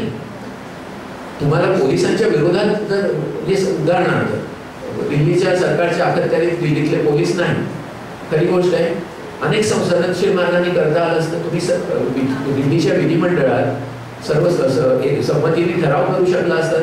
केंद्र सरकारकडे राष्ट्रपतींना भेटू शकला असतात सर्व पक्षीय शिष्टमंडळ घेऊन. तुम्ही पंतप्रधानांकडे जाऊ शकला असतात. अनेक गोष्टींनी हे करता आलं असतं. फार जर अगदी जर हे करायचं असतं तर तुम्ही अशा तऱ्हेने सह्यांची मोहीम काढून पंतप्रधान किंवा संसदेपुढे किंवा ह्याच्यात जाऊ शकला असतात. पण हा जो प्रकार आहे याचं कारण मी तुम्हाला सांगतो की हे खूप म्हणजे निवडणूक आहे तर एक कारणच आहे लोकसभेतल्या यायला, पण हे सगळं जे चाललेलं आहे जनआंदोलनाचा जो भाग आहे, म्हणजे मगाशी सुभाष वारेने जे सांगितलं ते एका मर्यादेपर्यंत खरं आहे की जी राजकीय पक्षांची जनआंदोलनं होती आणि नंतर 70च्या मध्याला जी अराजकीय भूमिका घेऊन जी जनआंदोलनं सुरू झाली की सगळे राजकारणी वाईट आहेत आणि आपण आता गावात जाऊन लोकांच्या हिताची आणि लोकांच्या अधिकारांची कामं करायची, त्यातनं पुढे जो एक विसंगती निर्माण झाली हा त्यांचा मुद्दा बरोबर आहे, पण ती विसंगती अण्णा हजारेंच्या आंदोलनातही होती. कारण हे काय आहे तुम्ही लक्षात घ्या की हे सुलभीकरण झालेलं आहे सगळ्याचं. अजेंडा काय आहे की करप्शन आणि गव्हर्नन्स, पण करप्शन लक्षण आहे, करप्शन हा रोग नाहीये. रोग आहे मी मला मुळात सांगितलं तो इक्विलिब्रियम समतोल टळलेला आहे. परिणामकारक राज्यकारभार आणि लोकशाहीतल्या जनसमूहांच्या सहभागावर आधारलेल्या राजकारणाच्या मर्यादा गेल्या 30 वर्षात ह्या मर्यादा जास्तीत जास्त प्रखर होत गेलेल्या आहेत किंवा त्या मर्यादा प्रभावी होत गेल्या आणि परिणामकारक राज्यकारभाराच्या गरजा कमी कमी लेखल्या गेल्या. त्यामुळे आजची परिस्थिती निर्माण झालेली आणि ह्या सगळ्या ओघात लोकशाहीतल्या संस्थांचा पूर्ण ह्रास होत गेलेला आहे. याचं पुनर्स्थापना करणं हे आवश्यक आहे आणि त्याच्यासाठी म्हणून मी म्हणतोय की तुम्ही रस्त्यावर बसणं, तुम्ही अशा पद्धतीने पोलिसांना ऑर्डर देणं किंवा तुम्ही जे सोमनाथ भारतीचं वगैरे जे चित्र वृत्तवाहिन्यांवर जे बघितलं असेल ह्या पद्धतीने तुम्ही जर करणार असाल तर राज्यसंस्था ही एक संस्था म्हणून तिची विश्वासार्हता पुनर्स्थापित होणारच नाही. आणि सुलभीकरण किती होतं की आम्ही भ्रष्टाचाराविरुद्ध हे केल्यामुळे दिल्लीतल्या ठेल्यावर मिळणारा चहाचा दर 8 वरनं 6 वर आला, कारण आता ठेल्यावर चहा विकणाऱ्यांना हप्ता द्यावा लागत नाही. हा माझ्या मते अत्यंत बाष्कळ प्रकार आहे, अत्यंत तिल्लकपणाने हा उत्तर दिलं जातं की रिक्षावाले मला थांबवून सांगतात की नाही साहेब मुख्यमंत्री तुम्ही आता हे केलं तर आम्हाला पोलीस त्रास देणं कमी केलं. हा लेवलचा म्हणजे ते बॉलिवूडचा नायक सिनेमा आहे ना त्या पद्धतीचं हे झालं. अशा पद्धतीने होत नाही. याचं कारण मी तुम्हाला सांगतो असं का होत आहे, याचं कारण मी तुम्हाला सांगतो. हे परत व्यक्तीचा संबंध नाहीये, पण ह्या पक्षाला कुठल्याही प्रकारची राजकीय दृष्टी नाही. म्हणजे हे जनआंदोलनाचा जो मगाशी मी म्हटलं की सुभाष वारे यांनी अर्धा भाग बरोबर सांगितलं, तसं जनआंदोलनाची जी अराजकीय भूमिका होती आणि अराज्यवादी भूमिका होती तीच या पक्षाची अराज्यवादी भूमिका आहे. म्हणजे they are anti party, anti politics party. हे तुम्ही लक्षात घ्या. त्यांचं वेगळेपण कशात आहे तर ते आर अँटी पॉलिटिक्स. त्यांना राजकीय दृष्टी नाहीये आणि तरी त्यांना पाठिंबा का दिल्लीत मिळाला. वारेने आता सांगितलं की कुठल्या कुठल्या जनसमूहांनी पाठिंबा दिला. एक आपण लक्षात घेतलं पाहिजे की आजच्या 21व्या शतकातल्या आधुनिकोत्तर समाजात आपण पोस्ट आयडिओलॉजिकल इरामध्ये वावरतोय, म्हणजे ज्याला सैद्धांतोत्तर पर्वात वावरतोय. त्यामुळे कोणाला फारसं सिद्धांत बद्दल काही फारसं महत्व नाही किंवा रस नाही. त्यांना ताबडतोब स्वतःची परिणाम होणारी कामं करून पाहिजे. म्हणजे मी हे जे सध्या तुम्हाला आम आदमी पार्टीच्या अवतीभोवती जे सगळे तरुण दिसतात किंवा जनरली तरुणांचं जे आहे ते 2 मिनिट जुन्नर जनरेशन आहे, त्यांना इमिजिएट इफेक्ट पाहिजे आणि तो इमिजिएट इफेक्ट केजरीवाल यांनी दिला आणि म्हणून त्यांना पाठिंबा मिळाला. हे लॉंग टर्म याच्यात होणं कठीण आहे. याचं कारणही परत तुम्हाला सांगतो की हा सगळा जो अजेंडा आहे त्याला मी मगाशी म्हटलं तसं राजकीय दृष्टी कोणीच नाही. म्हणजे उदाहरणार्थ FDI दिल्लीत FDI नको म्हणून जाहीर केलं. ताबडतोब 4 दिवसात योगेंद्र यादव यांनी इकॉनॉमिक टाइम्सला मुलाखत दिली आणि सांगितलं की दिल्लीत FDI नको पण बाकीच्या राज्यात आलं तर आम्ही त्याचा विचार करू. असं का? दिल्लीत आणि मुंबईत काय फरक आहे किंवा दिल्लीत आणि पंजाबात काय फरक आहे किंवा दिल्लीत आणि तामिळनाडूत काय फरक आहे. हा काय प्रकार आहे. म्हणजे किमती कमी कशा करायच्या. आम आदमी पार्टीच्या वेबसाईटवर दिले की करप्शन कमी झालं तर किमती कमी होतील. मला वाटतं हा फारच बावडेपणा आणि अर्थ व्यवहाराचा विचार होतो. याचं कारण राजकीय दृष्टीने आणि अर्थ साक्षरता रुजवायचा कोणीच प्रयत्न या पक्षाने केलेला नाही. आणि माझं असं म्हणणं आहे की शेवटी प्रश्न असा आहे की प्रत्येक देशात पक्षश्रेष्ठी असतात. हे काही सध्याच्या पक्षाचं स्वरूप आहे असं तयार झालेलं आहे. यांच्या पक्षात पक्षश्रेष्ठी नाही आहेत का? कालच्या वृत्तपत्रातली बातमी वाचा तुम्ही किंवा कालच्या टीव्हीच्या चॅनल्सवर दाखवलेली बातमी वाचा. नॅशनल एक्झिक्युटिव्हचं जे अधिवेशन होतं त्याच्यात त्यांच्याच राष्ट्रीय कार्यकारिणीच्या ज्या सदस्य महिला होत्या त्यांनी त्यांचे जे कायदा मंत्री जे वादात सापडलेले आहेत त्यांच्या विरुद्ध ठराव मांडायचा प्रयत्न केला. त्या उठून उभ्या राहिल्या, सगळ्यांनी गुल्ला करून त्यांना खाली बसवलं. हे कशाचं लक्षण आहे? हा नवा पक्षश्रेष्ठी तयार होत आहे, नवे पक्षश्रेष्ठी तयार होत आहे. ते लक्षात घ्या की एवढा सगळा वाद होऊन सुद्धा तुम्ही सोमनाथ भारती या व्यक्तीला बाजूला का करत नाही? का करत नाही? त्याचं कारण ही नवी पक्षश्रेष्ठी उद्याला येत आहे आणि त्यामुळे वारे यांनी जे स्वप्न दाखवलेलं आहे की ग्रामपातळीवर हे होईल, माझ्या मते असं काहीही होणार नाही. कारण हा संपूर्ण मृगजळ आहे. मुळात भारतातला प्रश्न हा डिसेंट्रलायझेशनचा जरी असला तरी तो इफेक्टिव्हली राजकारण तुम्ही कशा पद्धतीने करता याच्याशी निगडीत आहे. आणि राजकारणाच्या मर्यादा ओळखून जास्तीत जास्त परिणामकारक राज्यकारभार कसा करता येईल हा समतोल साकायला पाहिजे. त्याच्यासाठी करप्शन हा इश्यू असूच शकत नाही. तुम्ही बघा की आता 4 राज्यातल्या निवडणुका झाल्या, दिल्ली सोडून द्या, कारण दिल्ली यांना यश मिळालं, पण बाकीच्या राज्यात भ्रष्टाचारा प्रश्न नव्हता. भ्रष्टाचारा प्रश्न नव्हता. येत्या निवडणुकीत सुद्धा भ्रष्टाचारा प्रश्न नाही. भारताच्या राजकारणातल्या गेल्या 30 वर्षातल्या निवडणुकांचे तुम्ही सगळे प्रचाराचे हे काढून बघा, भ्रष्टाचारा प्रश्न नाही. भ्रष्टाचारा कधी प्रश्न बनतो तर एकंदरच ज्या संस्था असतात, लोकशाही संस्था, बरंच संसद असेल, विधिमंडळ असेल, सरकार असेल, न्याय यंत्रणा असेल, या जेव्हा प्रतिसाद देत नाहीत लोकांच्या गाऱ्हाण्यांना किंवा लोकांच्या मागण्यांना, तेव्हा हा प्रश्न निर्माण होतो की भ्रष्टाचार आहे व्यवस्थित, भ्रष्टाचारामुळे सगळं हे झालेलं आहे. हे सगळं खरं आहे आणि त्यामुळे हा भ्रष्टाचाराचा इश्यू होतो. पण भ्रष्टाचारामुळे लोक हे करतात असं होत नाही. माझं असं म्हणणं आहे की जनआंदोलनं असायलाच पाहिजे, पण जनआंदोलनं आणि सरकार किंवा राज्यसंस्था जे सरकार चालवतात याच्यात फरकच करावा लागेल. जनआंदोलनाने कायम राजकीय भूमिका घेऊन हे करायला पाहिजे. म्हणजे 70च्या मध्याच्या आधी जी जनआंदोलनं होत होती त्यांना एक राजकीय दृष्टी होती आणि ही राजकीय दृष्टी असल्यामुळे ती एका राजकीय चौकटीत आंदोलनं होत होती. 77 ते 89चा जो जनता पक्षाचा प्रयोग फसला आणि त्यानंतर एक मोठ्या प्रमाणावर जी नैराश्याची लाट आली, त्यातनं असं दिसून आलं की काही मोठ्या प्रमाणावर लोक अराजकीय भूमिका घेऊन ग्रामीण भागात वगैरे काम करायला गेले. पण ही अराजकीय भूमिकाच्या बरोबर अराज्यवादी भूमिका घेतली गेली आणि आम आदमी पार्टी वेगळा विचार करायला लागली. आणि सुभाष वारे यांनी मगाशी तुम्हाला खुलासा करून सांगितलं की काय चुकलं, ज्यांना काय NPM आणि ह्याच्यात वगैरे त्यांचं कसं वेगळं म्हणणं आहे. पण तरी सुद्धा अजून त्यांची भूमिका अराज्यवादी आहे हे लक्षात घ्या. They are anti state party. सत्ता हे जे काही लोकशाहीतलं महत्वाचं गणक आहे, या सत्तेबद्दल काय भूमिका आहे.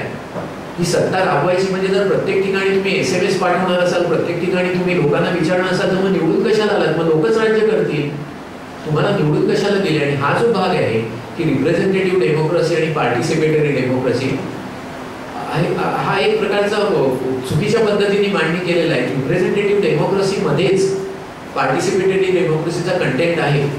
लोकसहभागाचा भाग हा प्रातिनिधिक लोकशाहीतच आहे.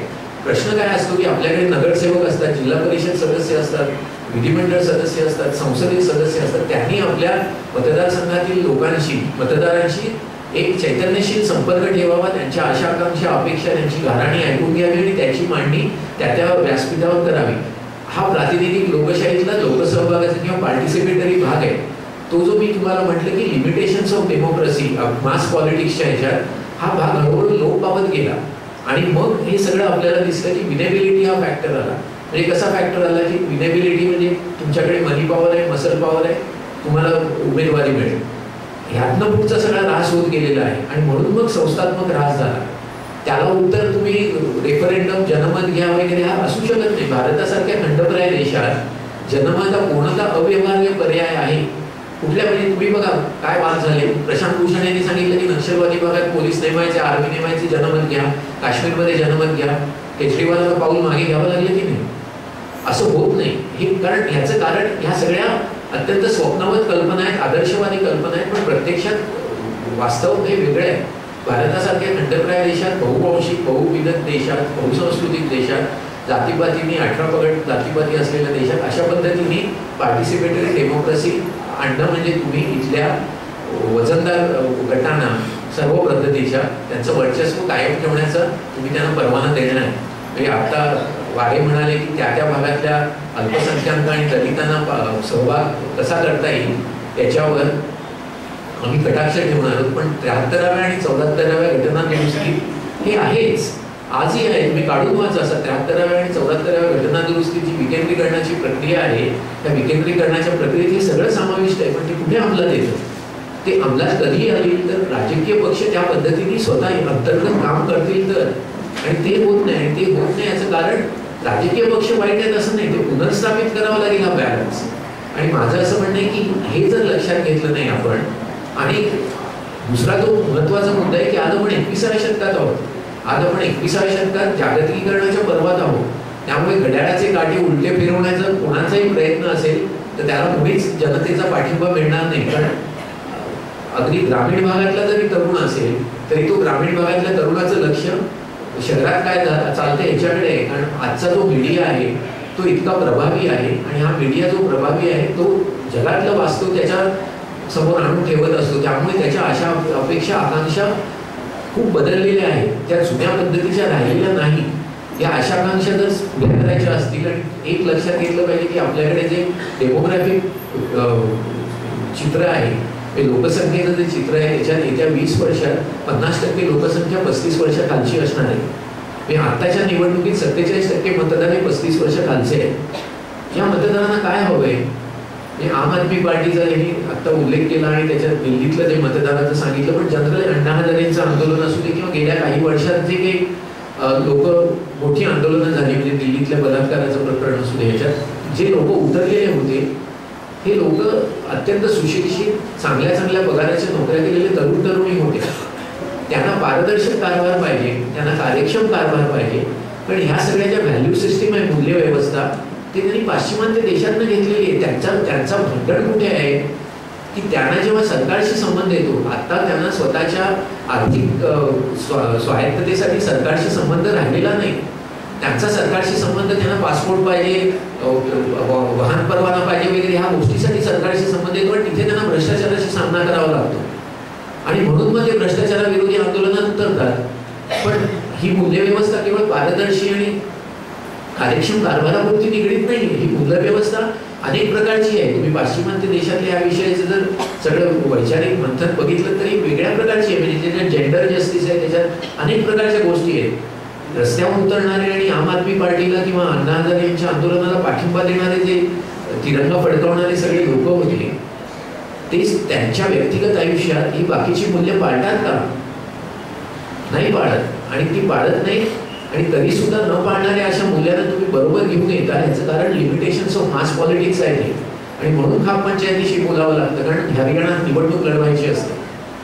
काँग्रेस असं बोललं तर आतापर्यंत आपण सगळे त्यांना शिव्या घालत होतो, आपण त्यांना दोष देत होतो, दूषणं देत होतो. पण सत्तेच्या राजकारणात उतरल्यावर ह्या गोष्टी काही प्रमाणात तुम्हाला तुमची वैचारिक भूमिका आणि वास्तव याच्यात कुठेतरी तुम्हाला काही गोष्टीची तडजोड करावी लागते. आता किती तडजोड करायची आणि कशी तडजोड करायची हा खरा राजकारणातल्या कौशल्याचा भाग आहे. आणि ते कौशल्य फक्त आता तडजोडीला प्रभाव होतो आणि मी म्हटलं तसं परिणामकारक राज्यकारभाराच्या गरजांना दुय्यम स्थान मिळतं आणि त्यामुळे संस्थात्मक ऱ्हास झालेला आहे. हा खरा पेच प्रसंग आहे भारतातला.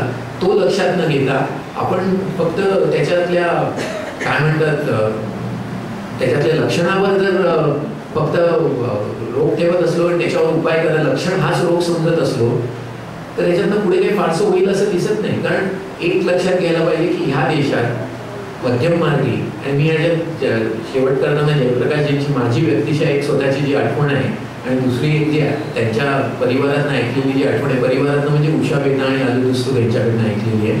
त्या दोन आठवणी तुम्हाला सांगतो की फरक कसा करता येऊ शकतो. आम्ही जेव्हा आणीबाणीच्या ह्याच्यात काम करत होतो, आणीबाणी विरोधी चळवळी, तेव्हा JP इथे मुंबईला हॉटेल प्रेसिडेंट समोर त्यांच्या भावाकडे राहत होते. ते जसलोक हॉस्पिटलमध्ये उपचार घेतल्यानंतर तिथे येऊन राहिलेले होते. तर आम्ही त्या दर 15 दिवसांनी आलू दस्तूर आणि उषा मेहता यांच्याबरोबर त्यांना भेटायला जात असो. आमचा जो एक सहकारी साथी होता अशोक सासवडकर, तो 2 वर्षापूर्वी वारला, तो आणि आणखी आम्ही असे काही मित्र जात असतो. एकदा आम्ही गेलेलो असताना त्यावेळेला जनता पक्षाची चर्चा सुरू झालेली होती की 4 पक्ष एकत्र येतील, लोकदल, जनसंघ, समाजवादी पक्ष आणि स्वतंत्र पार्टी वगैरे. तर अशोक सासवडकरनी त्यांना प्रश्न विचारला की जयप्रकाशजी हे सगळे बदनाम लोक घेऊन तुम्ही नवा पक्ष कसा काढणार? तेव्हा ते भयंकर आमच्यावर चिडले. ते म्हणले मग तुम्हाला घेऊन काढायचा का पक्ष? आणि त्यांनी नंतर ते 10-15 मिनिटं आम्हाला जे विश्लेषण करून सांगितलं ते आजही आम आदमी पार्टीला रेलेव्हंट आहे. त्यांनी असं सांगितलं की काँग्रेस हाच या देशातला मध्यममार्गी पक्ष आहे आणि त्यांनी आम्हाला हेही सांगितलं की माझा नेहरूंबरोबर खूप मोठा वाद झालेला होता, पण आज मला जाणवते की नेहरू बरोबर होते आणि मी चुकलो. आणि काँग्रेस या देशातला मध्यममार्गी पक्ष असल्यामुळे काँग्रेस सुधारली पाहिजे असा माझा गेले 2-2.5 वर्ष प्रयत्न होता, पण काँग्रेस सुधारत नाही. त्यामुळे काँग्रेस सारखा दुसरा पर्यायी मध्यममार्गी पक्ष उभा करण्याचा माझा प्रयत्न आहे. मला माहिती आहे की हे सगळे नेते बदनाम आहेत, त्यांना घेऊन फारसं पुढे जाता येणार नाही, पण त्या नेत्यांना घेऊन पक्ष स्थापन केल्यावर तुमच्यासारखे जे सगळे तरुण लोक जर त्याच्यात आले, आम्हाला साथ दिली, तर टप्प्याटप्प्याने हा पक्ष चांगला मध्यममार्गी पक्ष पर्याय काँग्रेसला होऊ शकतो. ही राजकीय दृष्टी होती, हे तुम्ही लक्षात घ्या. आणि मी दुसरं जेपीचं जे अभिदस्तूर आणि उषा मेहता यांच्याकडनं त्यावेळेला ऐकलेलं होतं की याच संदर्भात की जनता पक्षाचे संदर्भातची सगळी चर्चा होती, तेव्हा जेपी खूप नाराज व्हायचे ज्या पद्धतीने चरण सिंग आणि बाकीचे लोक ज्या मागण्या करत होते, मोरारजी देसाई आणि, तेव्हा जेपी खूप नाराज व्हायचे. त्यावेळेला राममूर्ती म्हणून त्यांच्याबरोबर ते या विनोबाच्या आंदोलनातले किंवा त्यांच्या आंदोलनातले एक सहकारी होते, त्यांनी त्यांना एकदा सुचवलं की आपण सज्जनांचा पक्ष काढूया. तेव्हा जेपीने त्यांना खाडकन उत्तर दिलं की असं सज्जनांचा काय पक्ष असू शकतो का?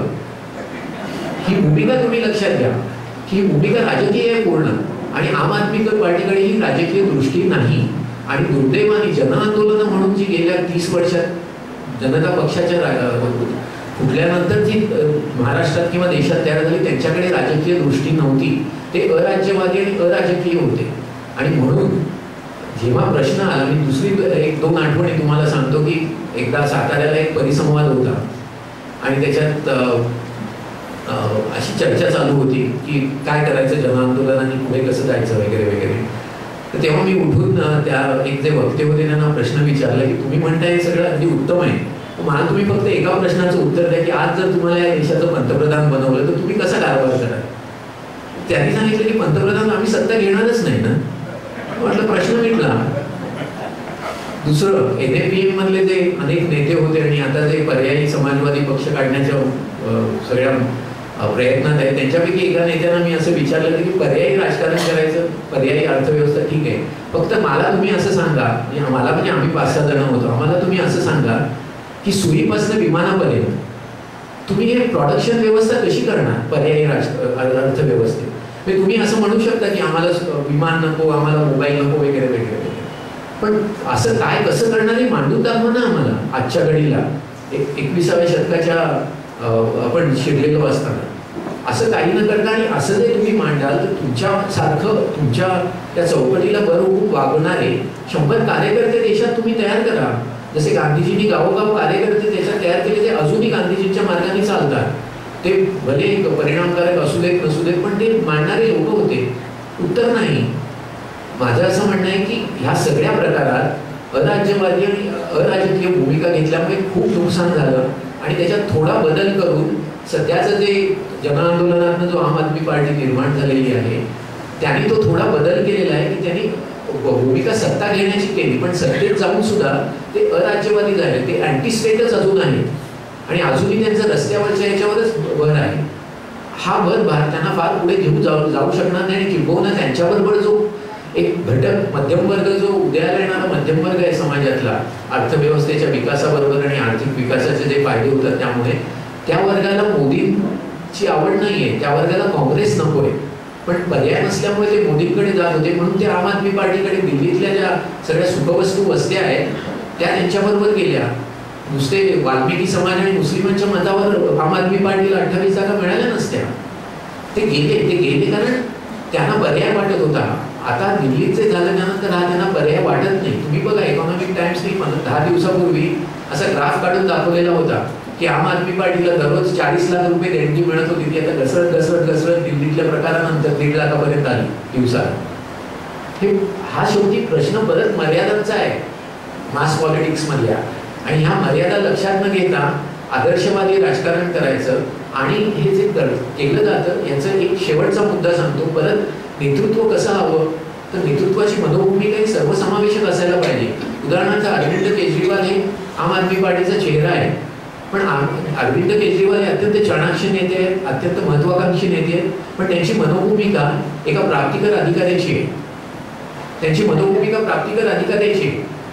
त्यांना कायम असं वाटत असतं की सगळेजण कायदा तोडतायत आणि त्यांना आपण कसं पकडायचं, आणि मग त्याच्यासाठी तुम्हाला एक पर्यायी व्यवस्था पाहिजे. सगळे लोक भ्रष्ट आहेत, आपण त्यांना पकडलं पाहिजे. ही प्राप्तिकर अधिकाऱ्याची मनोभूमिका आहे. आणि मी तुम्हाला माझ्या अनुभवातून सांगतो, कारण आम्ही जिथे मुलांना शिकवतो म्हणजे जे IAS IPS IRS मध्ये जातात, जे केजरीवाल आहेत, त्यांना ह्याच पद्धतीने शिकवलं जातं की जे प्राप्तिकर अधिकारी असतात त्यांना समोरचा माणूस कायम कायदा मोडतो असं बघूनच तुम्ही प्राप्तिकराचं विवरणपत्र तपासायचं असतं.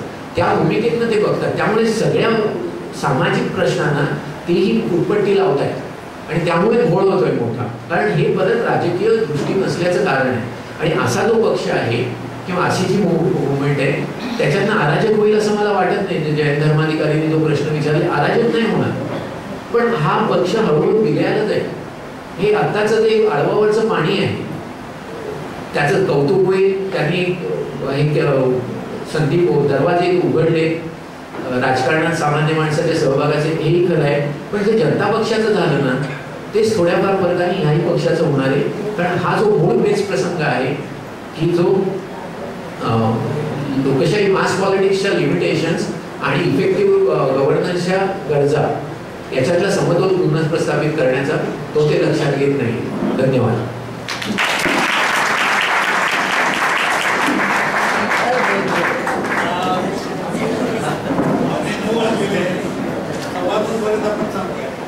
मित्र, माझी अडचण अशी आहे की बाळासरांनी आम आदमी पक्षाबद्दलच फार बोललेले आणि मला अध्यक्षांनी बंधन घातलंय की तुम्ही त्याला थोडक्यातच उत्तर द्या. सरांच्या बोलण्यामध्ये जन आंदोलन आणि राजकीय पक्ष किंवा सत्ता हातात घेतल्यानंतरची भूमिका याच्याविषयी त्यांनी एक मुद्दा वारंवार मांडला. पण तो एक मुद्दा वगळता बाकीचे बहुतेक प्रश्न त्यांनी आम आदमी पक्षाच्या सध्याच्या भूमिकांच्या बद्दल उपस्थित केले आणि त्यामुळे ती मर्यादा मला त्याच्याविषयी किमान उत्तर द्यावी लागते आणि अध्यक्षांनी घातलेल्या बंधनात मी ती देण्याचा प्रयत्न करतो. बाळासरांनी काही भविष्यवाणी केलेल्या आहेत तर त्याच्याविषयी मी काय बोलणार, कारण मला काही कळत नाही त्याचं भविष्याबद्दलचं काही कळत नाही. मला एवढंच कळतं की जे घडतंय त्याला योग्य वळण देण्यासाठी आपण सतत कार्यरत राहिलं पाहिजे आणि त्याच्यामुळे मी कार्यरत राहणारा माणूस आहे. भविष्यवाणीबद्दल मी काही त्यांच्या बोलणार नाही. माध्यमांच्या प्रभावाबद्दल ते बोलले की या आंदोलनाला माध्यमांनी चढवलं, हे मला मान्य आहे, म्हणजे अगदी 100% मान्य. आणि माध्यम आम्हाला नकोतच आणि आम्ही एक देशव्यापी पर्याय निर्माण करू असं कोणी म्हणलं तर तो खुलचट म्हणे. म्हणजे तसं म्हणलं तर तुम्ही म्हणता हे बावळट आहे, म्हणजे आम्हाला बावळट पण ठरायचं नाही. बावळट नाही, पण माध्यमांच्या आहारी किती जायचं याचं भान आम्हाला आहे आणि म्हणून माध्यमांच्या प्रभावामुळे हा पक्ष चढला. त्याचं दुसरं उदाहरण मी तुम्हाला देतो की गेल्या वर्षीच्या साधारणपणे फेब्रुवारी-मार्चच्या दरम्यान अरविंद केजरीवालांनी एक प्रेस कॉन्फरन्स घेतली होती. ही प्रेस कॉन्फरन्स देशभरातल्या सगळ्या चॅनल्सनी दाखवली आणि ही प्रेस कॉन्फरन्स फक्त मुकेश अंबानी आणि आत्ताच्या राज्यकर्त्यांच्या व्यवहाराबद्दल होती. आणि या देशातल्या सर्व डाव्या शक्तींच्या मनामध्ये आम आदमी पक्षाबद्दलची जी एक अनुकूलता निर्माण झाली ती केवळ या एका प्रेस कॉन्फरन्समध्ये निर्माण झाली की ज्या मुकेश अंबानींच्या आणि अंबानी समूहाच्या दबावामुळं या देशातला oil and gas natural gas मंत्री बदलला जातो, जयपाल रेड्डी बदलले जातात किंवा नीरा राणे या प्रकरणामध्ये जी चर्चा होती की मंत्री कोण नेमतं, त्या मुकेश अंबानींच्याच शेपटावरती जेव्हा आम आदमी पक्षानं पाय ठेवला आणि अत्यंत समर्थपणे ठेवला तेव्हा दुसऱ्या दिवशी मुकेश अंबानींनी या देशातल्या सर्व चॅनल्सला नोटीस पाठवली बदनामीची. ही नोटीस पाठवल्यानंतर अरविंद केजरीवालांनी मुकेश अंबानींना उलटं पत्र पाठवलं की प्रेस कॉन्फरन्स मी घेतली तुमच्या विरोधात, ती त्यांनी फक्त दाखवली आहे.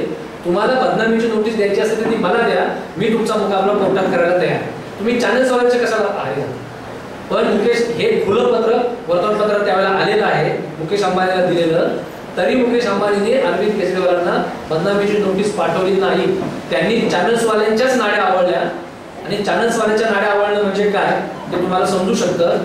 म्हणून नंतरचे 8-1 महिने आम आदमी पार्टी कुठेही माध्यमांच्या मध्ये दिसत नव्हती. दिल्लीच्या निवडणुकीच्या काळातही सुरुवातीच्या काळात दिसत नव्हती. जेव्हा वस्त्यातले सर्व गरीब आणि मध्यम वर्ग हे सगळ्यांचं जेव्हा एक प्रकारचं इन्क्लिनेशन आम आदमी पार्टीकडे दिसायला लागलं तेव्हा आम आदमी पार्टी शेवटच्या टप्प्यात मीडियामध्ये दिसायला लागली. मीडिया काही या बाजूने जाऊ शकतो, या बाजूने जाऊ शकतो, याचा आम आदमी पार्टीला भान आहे. आणि आज आम आदमी पार्टी असं मानते की मीडिया आज काही करो, आम्हाला जे करायचे ते आम्ही करणार आहोत आणि करून दाखवू. आम्ही जनतेला बांधील राहिलो तर मीडिया दाखवावंच लागेल. मीडिया खाप पंचायतीच्या संदर्भात ते बोलले, खाप पंचायतीच्या संदर्भामध्ये योगेंद्र यादव जे बोलले ते सगळं मीडियामध्ये आलेलं नाही.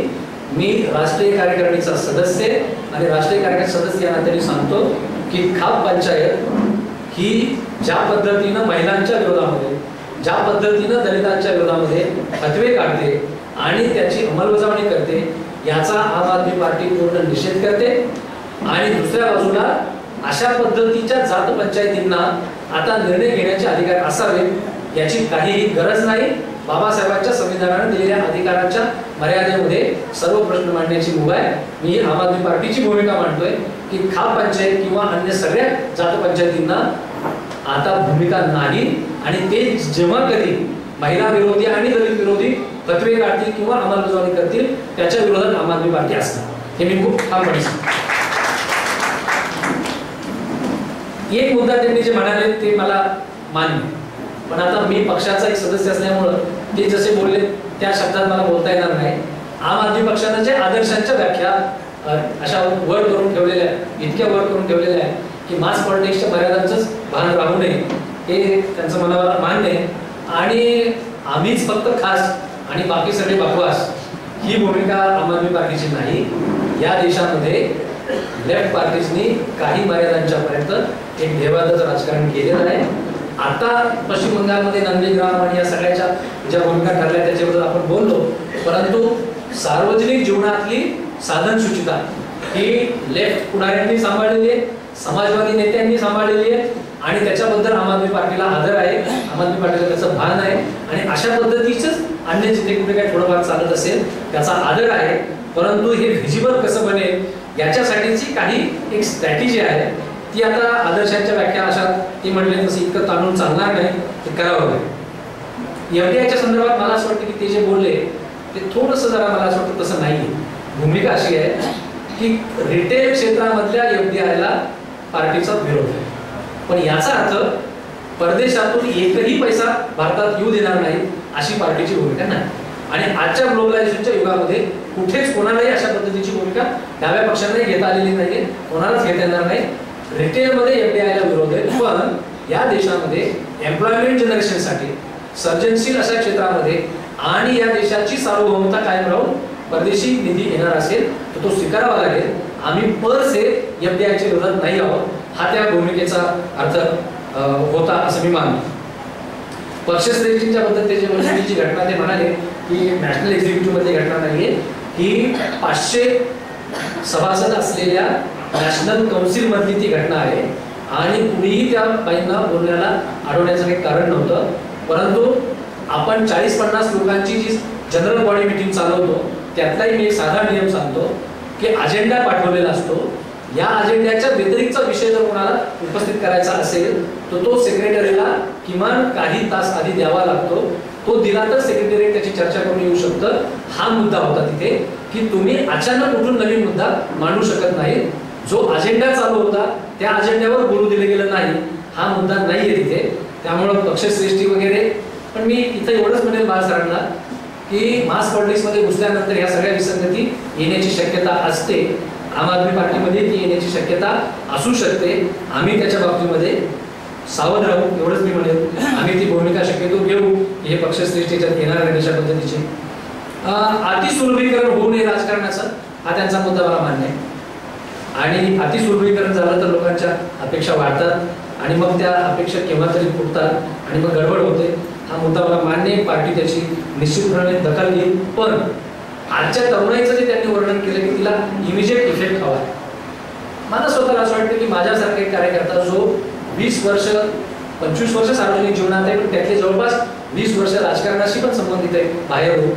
आणि मी डाव्या पक्षांचं, समाजवादी पक्षाचं आंदोलन, अलीकडच्या समाजवादी आंदोलनाचं राजकारण जवळून बघितलंय. आणि मला स्वतःला असं वाटतं की अलीकडच्या तरुणाईच्या मनामधले जे ॲस्पिरेशन्स आहेत त्यांना जो इमिजिएट इफेक्ट आहे ते हवा आहे, तो ओळखून घेण्यात आम्ही कमी पडलो म्हणूनच गेले 20 वर्ष आम्ही काही करू शकलो नाही. ते ओळखण्याचा एक प्रयत्न आम आदमी पार्टी करते आणि तो प्रयत्न केल्यामुळे आम आदमी पार्टी यशस्वी होते. याचा अर्थ त्या इमिजिएट इफेक्ट मध्ये वाहवत आम आदमी पार्टी जाईल असं मानायचं काही कारण नाही. त्यामुळं आम्ही ते तरुणाईच्या जाणीवा आणि समजून घेत आहोत म्हणूनच तर पुढे जातो. ते असं म्हणाले की अण्णांच्या आंदोलनात या विसंगती होत्या की सगळेच राजकीय पक्ष चोर, सगळेच राजकीय पक्ष हे. मला पण नाही ते. आणि मी त्यावेळेला असंच म्हणत होतो की केवळ जनांदोलन करत राहू आणि सगळे राजकीय पक्ष चोर आहेत असं म्हणल्यामुळेच गडबड होते. तुम्हाला त्याच्यात उतरावं लागेल. म्हणजे किंवा आम्ही तोच तर प्रयत्न करत होतो या आंदोलनाला हे करण्याचा की सगळेच पक्ष चोर आहेत असं म्हणू नका, उलट ही जबाबदारी घ्या, याच्यात उतरण्याची सत्ता हातात घ्या आणि हे चालून दाखवण्याची जबाबदारी घ्या. म्हणजे तुमच्या भूमिकेशी आम्ही सहमत आहोत, पण आम्ही त्या आंदोलनावर केवळ टीका करत राहिलो नाही तर त्या आंदोलनात सामील झालो आणि सामील होऊन त्यांना ही भूमिका बदलायला लावली. मला असं वाटतं हा मुद्दा फार क्लिअर आहे की अण्णांच्या आंदोलनात हा विषय होता सगळे पक्ष चोर, पण बाहेर राहून टीका करण्यापेक्षा आम्ही त्या आंदोलनात सहभागी होऊन ती भूमिका बदलायला लावली आणि राजकारणात येऊन जबाबदारी घेण्याची भूमिका घ्यायला लागली. आता त्यांनी जो एक मुद्दा मांडलेला आहे की मास पॉलिटिक्स आणि राज्यकारभार निगुतीनं करून दाखवणं याच्यातला जो बॅलन्स, मला स्वतःला असं वाटतं की हा बॅलन्स सत्तेत जाण्याची भूमिका घेणाऱ्या कोणत्याही राजकीय पक्षाला हा बॅलन्स सांभाळावाच लागतो आणि हा बॅलन्स हा आम आदमी पक्षही सांभाळेल. आणि आम आदमी पक्षाने त्या बॅलन्स जर सांभाळता नाही आला तर बाळासाहेबांची भविष्यवाणी खरी होईल. आमचा प्रयत्न राहील की ती भविष्यवाणी खरी होऊ नये आणि ती खरी होणार नाही याच्यासाठी आम्ही काम करतो. इतकं साधं आहे. परंतु रिप्रेझेंटेटिव्ह आणि पार्टिसिपेटरी डेमोक्रेसी बद्दल ते जे बोलले, मला स्वतःला असं वाटतं की हा एक गंभीर मुद्दा आहे. म्हणजे त्यांनी बोलता बोलता दोन मुद्दे जे त्याच्यात आले ना त्याच्याशी मला असं वाटतं की आपल्यापैकी कुणीही सहमत होण्याचं काही कारण नाही. त्याच्यात पूर्णपणे निराशा होती त्यांच्यामध्ये आणि म्हणून त्यांच्यासारख्या पत्रकाराला ही निराशा बोलणं शक्य. मैदानात उतरणाऱ्या कार्यकर्त्याला ही निराशा परवडणारी नाही. त्यामुळं काही होणार नाही. म्हणजे मी जी ग्राम स्वराज्याची कल्पना मांडली की पार्लमेंटरी डेमोक्रेसीत आज जे अधिकार केंद्रित झाले ते खाली परत उतरवले पाहिजेत, त्याच्यात ते सहजपणे बोलून गेले की हे होणार नाही, हे मला बोलणं परवडणार नाही. मला हे बोलावं लागेल की मी वाटेल ते करून हे कसं होईल याच्यासाठी प्रयत्न करत आहे, हे प्रयत्न केले. याच्यातला मुद्दा असा आहे पार्लमेंटरी आणि पार्टिसिपेटरी डेमोक्रेसीला दुर्दैवानं राज्यकर्त्यांनी आम्हाला अशी सवय लावली की मतदाराला 5 वर्षातून एकदा मतदान करणं एवढंच फक्त काम असतं.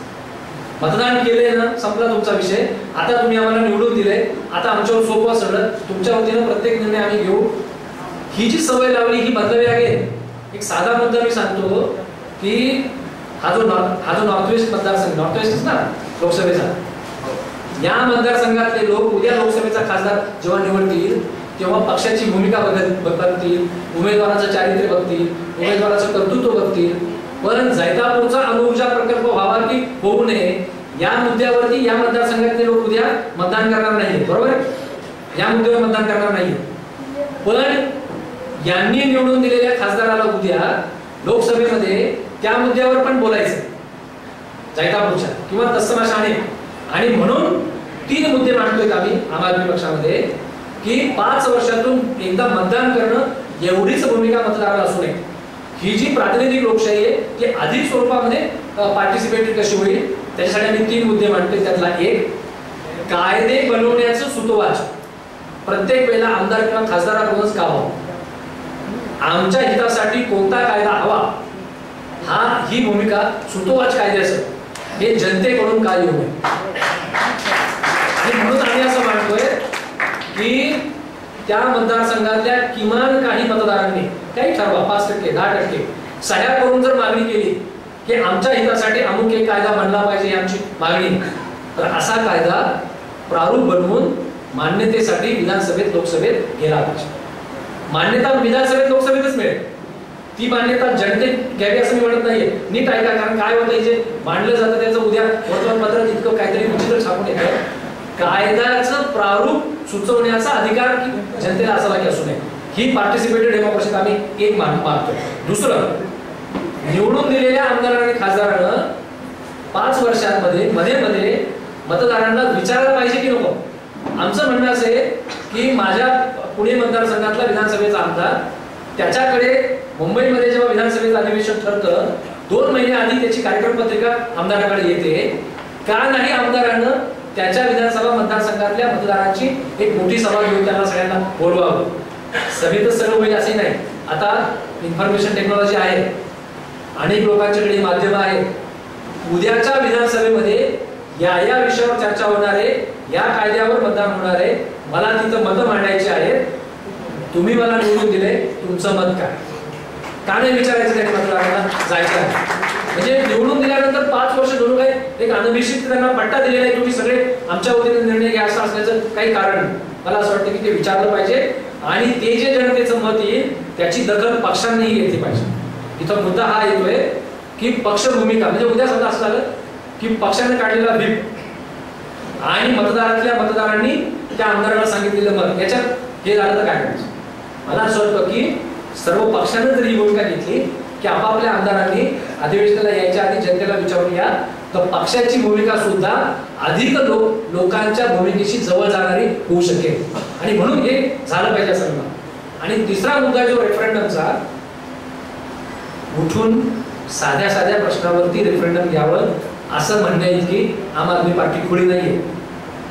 हे जे दिल्लीत सरकार बनवावं की बनवू नये हे जे जनतेला विचारलं, हे विचारण्याचं कारण अत्यंत साधं होतं. ते समजून घेतले जनतेने दिल्लीतल्या सुद्धा की काँग्रेस आणि भाजप दोघांच्याही विरोधामध्ये, दोघांच्याही भ्रष्ट कारभाराच्या विरोधामध्ये नारे लावून आम्ही निवडणूक लढवलेली आणि 28 आमदार निवडून आले. आम्ही 1 नंबरचा पक्ष पण नाही आहोत, परंतु 1 नंबरच्या पक्षानं माघार घेतली आणि काँग्रेस पक्षाच्या आमदारांनी खेळी केलेली आहे की आम्ही विनाअट पाठिंबा द्यायला तयार आहोत. आणि विनाअट तोपर्यंत पक्षाची भूमिका अशीच होती की आम्हाला या स्थितीत काही सरकार बनवण्याची तयारी आमची नाही. परंतु तुम्ही त्या दिवसातली वर्तमानपत्र वाचून बघा. अजित पवार, शरद पवारांच्या पासून कपिल सिब्बल पर्यंत विधानं अशी आली 2 दिवस वर्तमानपत्रात की यांना 2 दिवसात कळलं की सरकार चालवणं किती अवघड आहे. आणि म्हणून काँग्रेस पक्ष विनाअट पाठिंबा देत असून सुद्धा हे सरकार बनवायला तयार होत नाही. जर 37 आमदार निवडून आले असते आम आदमी पार्टीचे तर जनतेकडे विचारायला जायची गरज नव्हती, कारण जनतेचा जनादेश स्पष्ट होता. 37 आमदार आले, सरकार चालवा, लगेच सरकार चालवायची भूमिका घेतली असती. 28 आमदार होते. काँग्रेसने जरी विनाअट पाठिंब्याची भूमिका घेतलेली असती तरी काँग्रेसनं देवेगौडा सरकार कसं पाडलं, इंद्रकुमार गुजराल सरकार कसं पाडलं आणि चंद्रशेखरांचं सरकार कसं पाडलं, हा सगळा अनुभव आम आदमी पार्टीला माहीत असल्यामुळं काँग्रेसच्या विनाअट पाठिंब्यावर किती भरोसा ठेवायचा, हे सरकार किती दिवस चालेल माहित नाही. जनतेला हे विचारलं, हे सांगून विचारलं की हे सरकार फार काळ चालण्याची शक्यता नाही, पण आव्हान दिलं जातंय की हे चालवू शकत नाही म्हणून माघार घेत आहे. मग असं सरकार चालवायची जबाबदारी घ्यायची का? लक्षात घ्या, 37 आमदार निवडून आले असते तर गेलो नसतो. प्रश्न असा आहे की उद्या निवडून आल्यानंतर मंत्री कोणाला बनवायचं, खाते वाटप काय करायचं, हे जनतेला विचारलं जाणार नाही. पण जेव्हा राष्ट्र जीवनामध्ये अत्यंत महत्त्वाचे प्रश्न उभे राहतात, अशा वेळेला आता इन्फॉर्मेशन टेक्नॉलॉजीच्या युगामध्ये भारतामध्ये महत्त्वाच्या प्रश्नावर रेफरंडम घेणं शक्य आहे असं मी म्हणतो. ते दररोज उठून नव्हे, कदाचित 2 वर्षातून एकदा असेल महत्त्वाच्या प्रश्नावर, पण ते घेतलं पाहिजे असं मी मानतो. उदाहरणार्थ म्हणजे याच्यातले फक्त निगेटिव्ह मुद्दे मांडतो की जसं जम्मू काश्मीरमध्ये तातडीनं जाहीरच केला मी की राष्ट्रीय सुरक्षेचा प्रश्न आहे आणि तिथं रेफरंडम घेऊन तिथं हे ठेवायचं की नाही सरकार हा मुद्दाच नाही. पण हे मी सांगतो पार्टीची भूमिका जी आताच्या जनआंदोलनाशी सुसंगत आहे की जम्मू काश्मीर आणि ईशान्य भारतामध्ये मिलिटरी असावी की नसावी याच्यावर रेफरंडम घेऊ नये, हे ठीक आहे. पण जी मिलिटरी तिथं ठेवलेली आहे तिला arm forces special power act नावानं जे अमानुष अधिकार दिलेले आहेत, इतके अधिकार असावेत की नसावेत याच्यावरती पार्टीची निश्चित भूमिका आहे की हे अधिकार नसावेत. तिथल्या जनतेच्या सगळ्या भावभावना तोडून आर्मीने तिथं राज्यकारभार चालवावा असं मी मानत नाही. सुरक्षितता, देशाची सुरक्षितता अबाधित राहावी म्हणून आर्मी असावी, पण जनतेला तोडून काढण्याचे अधिकार नसावेत. मला स्वतःला असं वाटतं की बाळ सरांनी एक मुद्दा जो मांडला की मास पॉलिटिक्स आणि म्हणजे मास पॉलिटिक्स मधून येणारं जनआंदोलन आणि राज्यकारभार निवडून चालवणं याच्यातला जो बॅलन्स आहे, हा बॅलन्स आम आदमी पार्टी निश्चितपणे शिकेल. मी मागाशी म्हणाले ही पार्टी अजून बनते, ही वस्तुस्थिती, ही पार्टी अजून बनते. 2-4 वर्ष एकत्र काम केलेले कार्यकर्ते एकमेकांबरोबर काम करणं शिकतायत. निश्चितपणे त्यांनी जे कन्सर्न दाखवले त्या कन्सर्नची काळजी आम्ही घेऊ. जी भविष्यवाणी दाखवली त्यांनी ती भविष्यवाणी खोटी कशी ठरेल त्याच्यासाठी कार्यरत राहू आणि जिथं त्यांनी काळजीपोटी काही बोलले त्या काळजीपोटी हा पक्ष आवश्यक तिथे योग्य त्या सुधारणाही करेल. तो करत असताना ही जबाबदारी फक्त आम आदमी पार्टीच्या नेत्यांची नाही. आम आदमी पार्टी हे अजूनही जनआंदोलन असते म्हणाले, त्याचा मला अभिमान आहे. जन आंदोलनामध्ये जनतेला अजूनही आतमध्ये येऊन त्याला दिशा देण्याची शक्यता असते. हे जनतेचं आहे, पक्ष जनतेचा आहे. पक्षच जनताच त्या पक्षाला दुरुस्त करेल असं मी मानतो. जनतेला हा पक्ष दुरुस्त करण्याच्या संपूर्ण शक्यता हा पक्ष ओपन ठेवेल.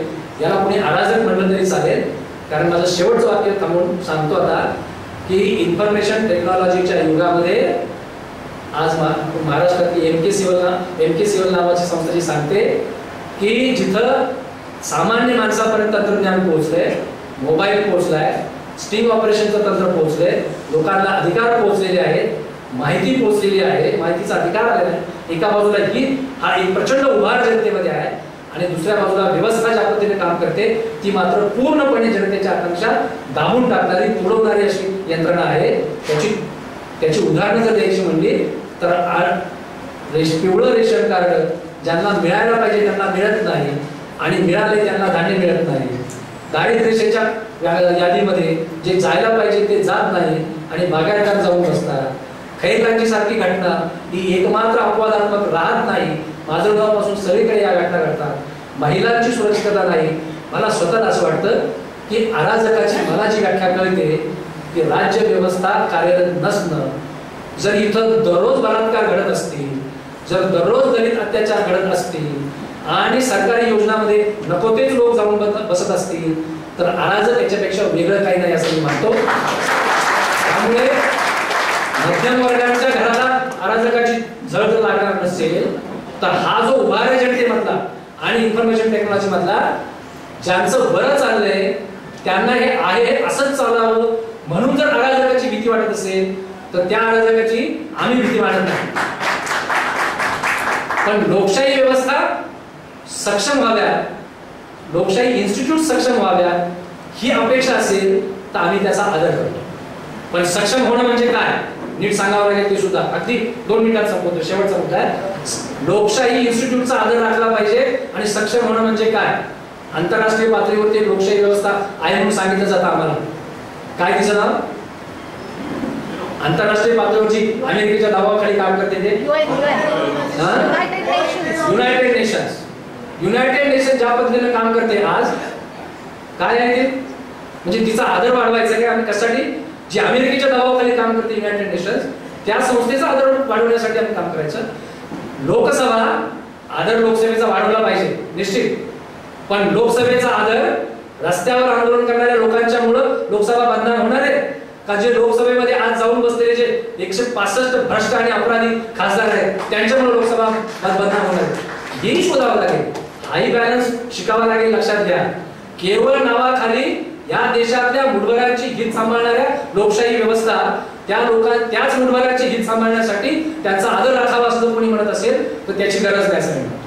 पण सर्वसामान्य माणसाचा जो उभार आहे तो उभार आम आदमी पार्टी एक वेळ विसरून जा तरी हे अराजक आहे. याचं उत्तर काय देणार तुम्ही?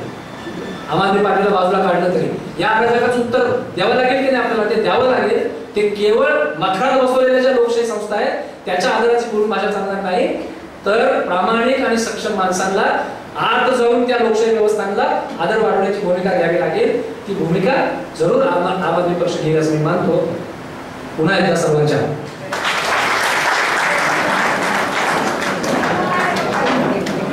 मी काय फार वादात शिरणार नाहीये. फक्त मला असं म्हणायचं की तुम्ही लोकशाही संस्थांबद्दलचा जो शेवटचा मुद्दा मांडला मला असं वाटतं की तुमच्याकडे लोकशाही संस्था आहे, तुम्ही सरकारात गेलेला, तुम्ही विधिमंडळात आहात, तर तुम्ही विधिमंडळात विश्वासदर्शक ठराव पास होण्याच्या आधी कशाला पण दिल्लीतले पाणी आणि विजेचे दर कमी करण्याचा निर्णय घेतला? ते लोकशाही विरोधी आहे. हे का तुम्ही केलं तसं? हा मूळ प्रश्न आहे. म्हणजे तुमची लोकशाहीवर खरंच श्रद्धा असते का तुम्ही 2 दिवस थांबला असतात? असं काही होतं का की 2 दिवसात 48 तासात तुम्हाला लोक विचारतात की आम्हाला ताबडतोब का नाही 2 तासात कमी केलं? हा बरंच श्रद्धेचा प्रश्न आहे, हा तुमच्या कामाच्या पद्धतीचा प्रश्न आहे. असं नुसतं राणा भिमदेव भाषण करू की अराजक माजलका वगैरे असं नाही. तुमच्या कृतीतनं ते दिसायला पाहिजे. ते कृतीतनं दिसत नाही तुमच्या. हा मुद्दा आहे खरा. तुमच्याकडे सत्ता आलेली होती, तुम्हाला विश्वासदर्शक ठराव 3 तारखेला करायला सांगितलेला होता, तो तुम्हाला जिंकल्यावर तुमच्या हातात पूर्ण सत्ता राहणार होती, 2 दिवस थांबायचं. याच्यासाठी तो मी मुद्दा मांडला की संस्थांचा ऱ्हास जर होत असेल तर संस्थांचा विश्वासार्थ पुनर्प्रस्थापित करण्यासाठी तुमच्या हातात सत्ता आहे, तुम्ही काय प्रयत्न केला? तुम्ही राज्य संस्थेची विश्वासार्हता पुनर्प्रस्थापित करण्यासाठी काय केलं? काही नाही केलं. तुम्ही रस्त्यावर बसला आणि परत सुप्रीम कोर्टाने निर्णय दिला. सुप्रीम कोर्टाचा निर्णय आम्हाला मान्य नाही. तुमच्या विरोधात जे बोलले त्यांचं कोणाचंच तुम्हाला मान्य नाही. हा काय प्रकार आहे? हा मुद्दा होता. मुद्दा असा होता की तुम्ही चळवळ करत होतात, आंदोलन करत होतात, तोपर्यंत ठीक होतं, पण सत्तेत बसल्यावर त्याचं तर्कशास्त्र वेगळं आहे आणि संस्था तुम्हाला त्या पद्धतीने पुढे न्यायला पाहिजे.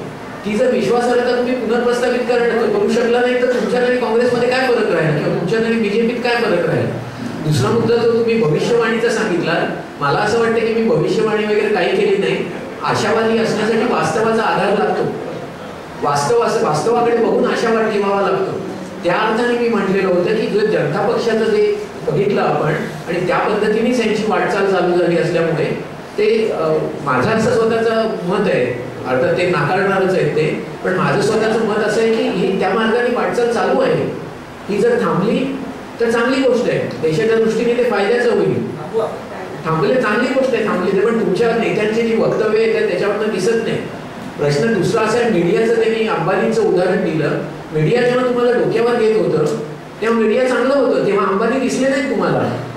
आता मीडियाने तुमच्यावर लक्ष केलं तेव्हा तुम्हाला मीडियाने सगळ्या खाचापोचा दिसायला लागल्या. असं नाही होत. एक लक्षात घ्या की आता 21व्या शतकात आधुनिकोत्तर समाजात मीडिया हा खूप पॉवरफुल होणार आहे. ही जी 14ची निवडणूक आहे मे महिन्याची, ही निवडणूक ही पहिली भारतातली 65 वर्षाची निवडणूक आहे की ज्याद्वारे हे ठरणारे की मीडियावर आधारित, मीडियाच्या माध्यमातून, प्रसार माध्यमांच्या प्रभावाखाली जनतेच्या परसेप्शनमुळे जनतेचं मत बनवता येतं का, याच्यावर हे खरा ह्याची कसोटी लागणार आहे. आतापर्यंत हे कधी झालं नव्हतं. हे जर खरं ठरलं तर या पुढच्या काळातल्या निवडणुकीचं सगळं प्रचार यंत्रणाच बदलून जाईल, प्रचाराची पद्धतच बदलून जाणार आहे. ह्या निवडणुकीचे 2 मुद्दे महत्वाचे आहेत. त्याच्यातला हा मुद्दा महत्वाचा आहे आणि दुसरा मुद्दा जो महत्वाचा आहे की ह्या देशात 65 वर्षानंतर खऱ्या अर्थाने की ह्या देशातला जो बहुसांस्कृतिकता आहे ती पणाला लागली, ती कसोटीला लागली. आणि ह्या देशात जर परत जर आज जे काही निवडणूक चाचण्या येतात त्यावर जे दाखवलं त्यावरनं मोदी पंतप्रधान होणार वगैरे अशी जी चर्चा चालली आहे, त्यावरनं जर खरोखर तसं झालं तर ती भारताच्या दृष्टीने भारताचा राजकीय भूगोल बदलला जाणार आहे कायमस्वरूपी. या अर्थाने मी म्हणतोय की त्या संदर्भातली आम आदमी पार्टीची भूमिका काय आहे, त्या संदर्भातली आम आदमी पार्टीच्या भूमिकेत काही बदल झालेला दिसत नाही. काय राजकीय दृष्टी आहे? फक्त करप्शन आणि फक्त राज्यकारभार याबद्दल काय तुमचं म्हणणं आहे? म्हणजे अरविंद केजरीवाल यांनी 525 लोकांची यादी जाहीर केली आणि मग 24 तासानंतर सोनिया गांधी आणि मोदींचं नाव टाकलं. कारण काय? तर कार्यकर्त्यांनी मागणी केली. हा काय प्रकार आहे? मग जर करप्शन आणि भ्रष्टाचारी जर सोनिया 2 दिवसांनी कळत असतील तर 2 दिवस आधी का नाही कळले अरविंद केजरीवालांना? हा तुम्ही लक्षात घ्या की अशा प्रकारचं जे ज्याला काय म्हणतात सनसनाटी राजकारण आहे ते ह्या पक्षाला पुढे घेऊन जाऊ शकत नाही. म्हणून त्या अर्थाने मी म्हटलं की ह्या पक्षाला भविष्य नाही.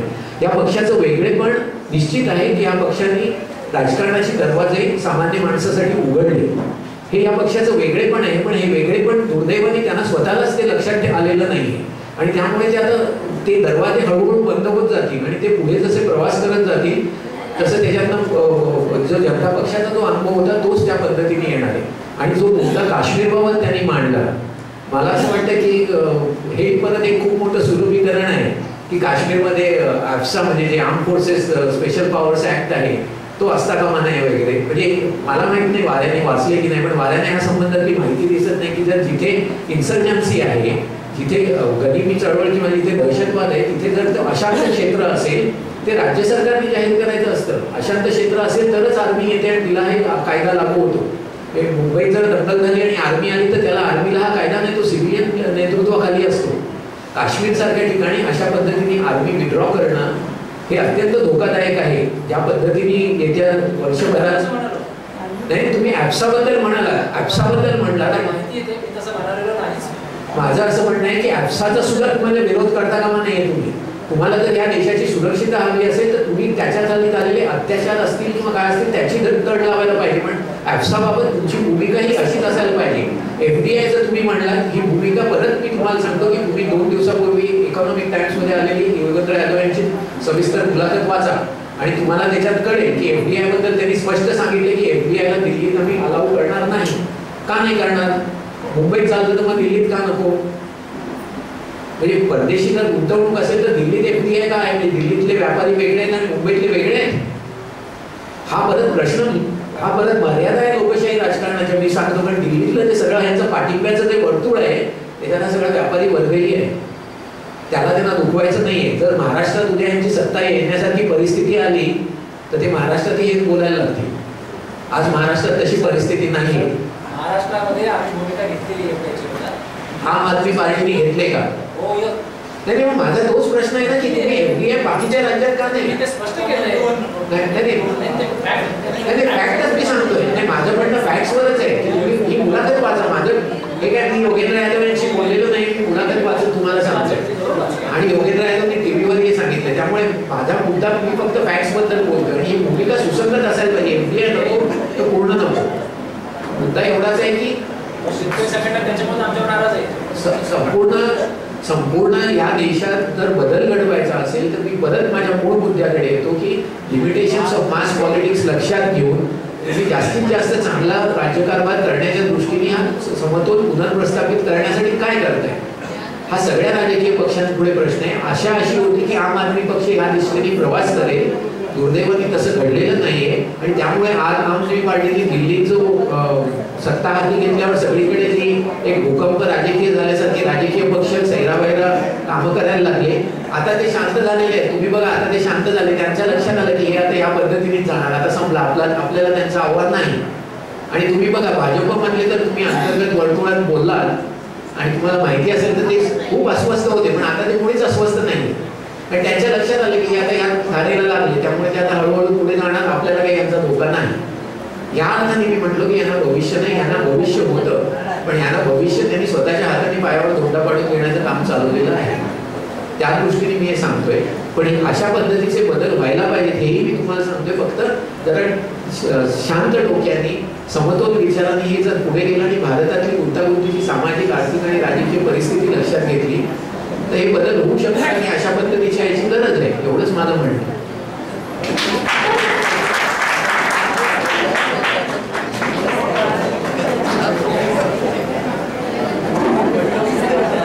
कार्यक्रम पत्रिकेवर यानंतर अध्यक्षीय भाषण असं लिहिलेलं आहे. पण थांबू नका, मी काही भाषण वगैरे करणार नाही. वेळ झालेला आहे, सभागृह वाजलेले आहे. आपण दोघांची मतं अत्यंत प्रभावीपणे त्यांनी मांडलेली आहे ते आपण ऐकली आहे. आपल्याला दोघांनी विचार प्रवृत्त केलेला आहे, तो आपण विचार करत राहावा. त्या विचाराने आपलं हे वाढवावं, ठीक आहे. तर आणि आता ही सभा संपली आहे. मी प्रश्नोत्तर करायचे का कोणाला?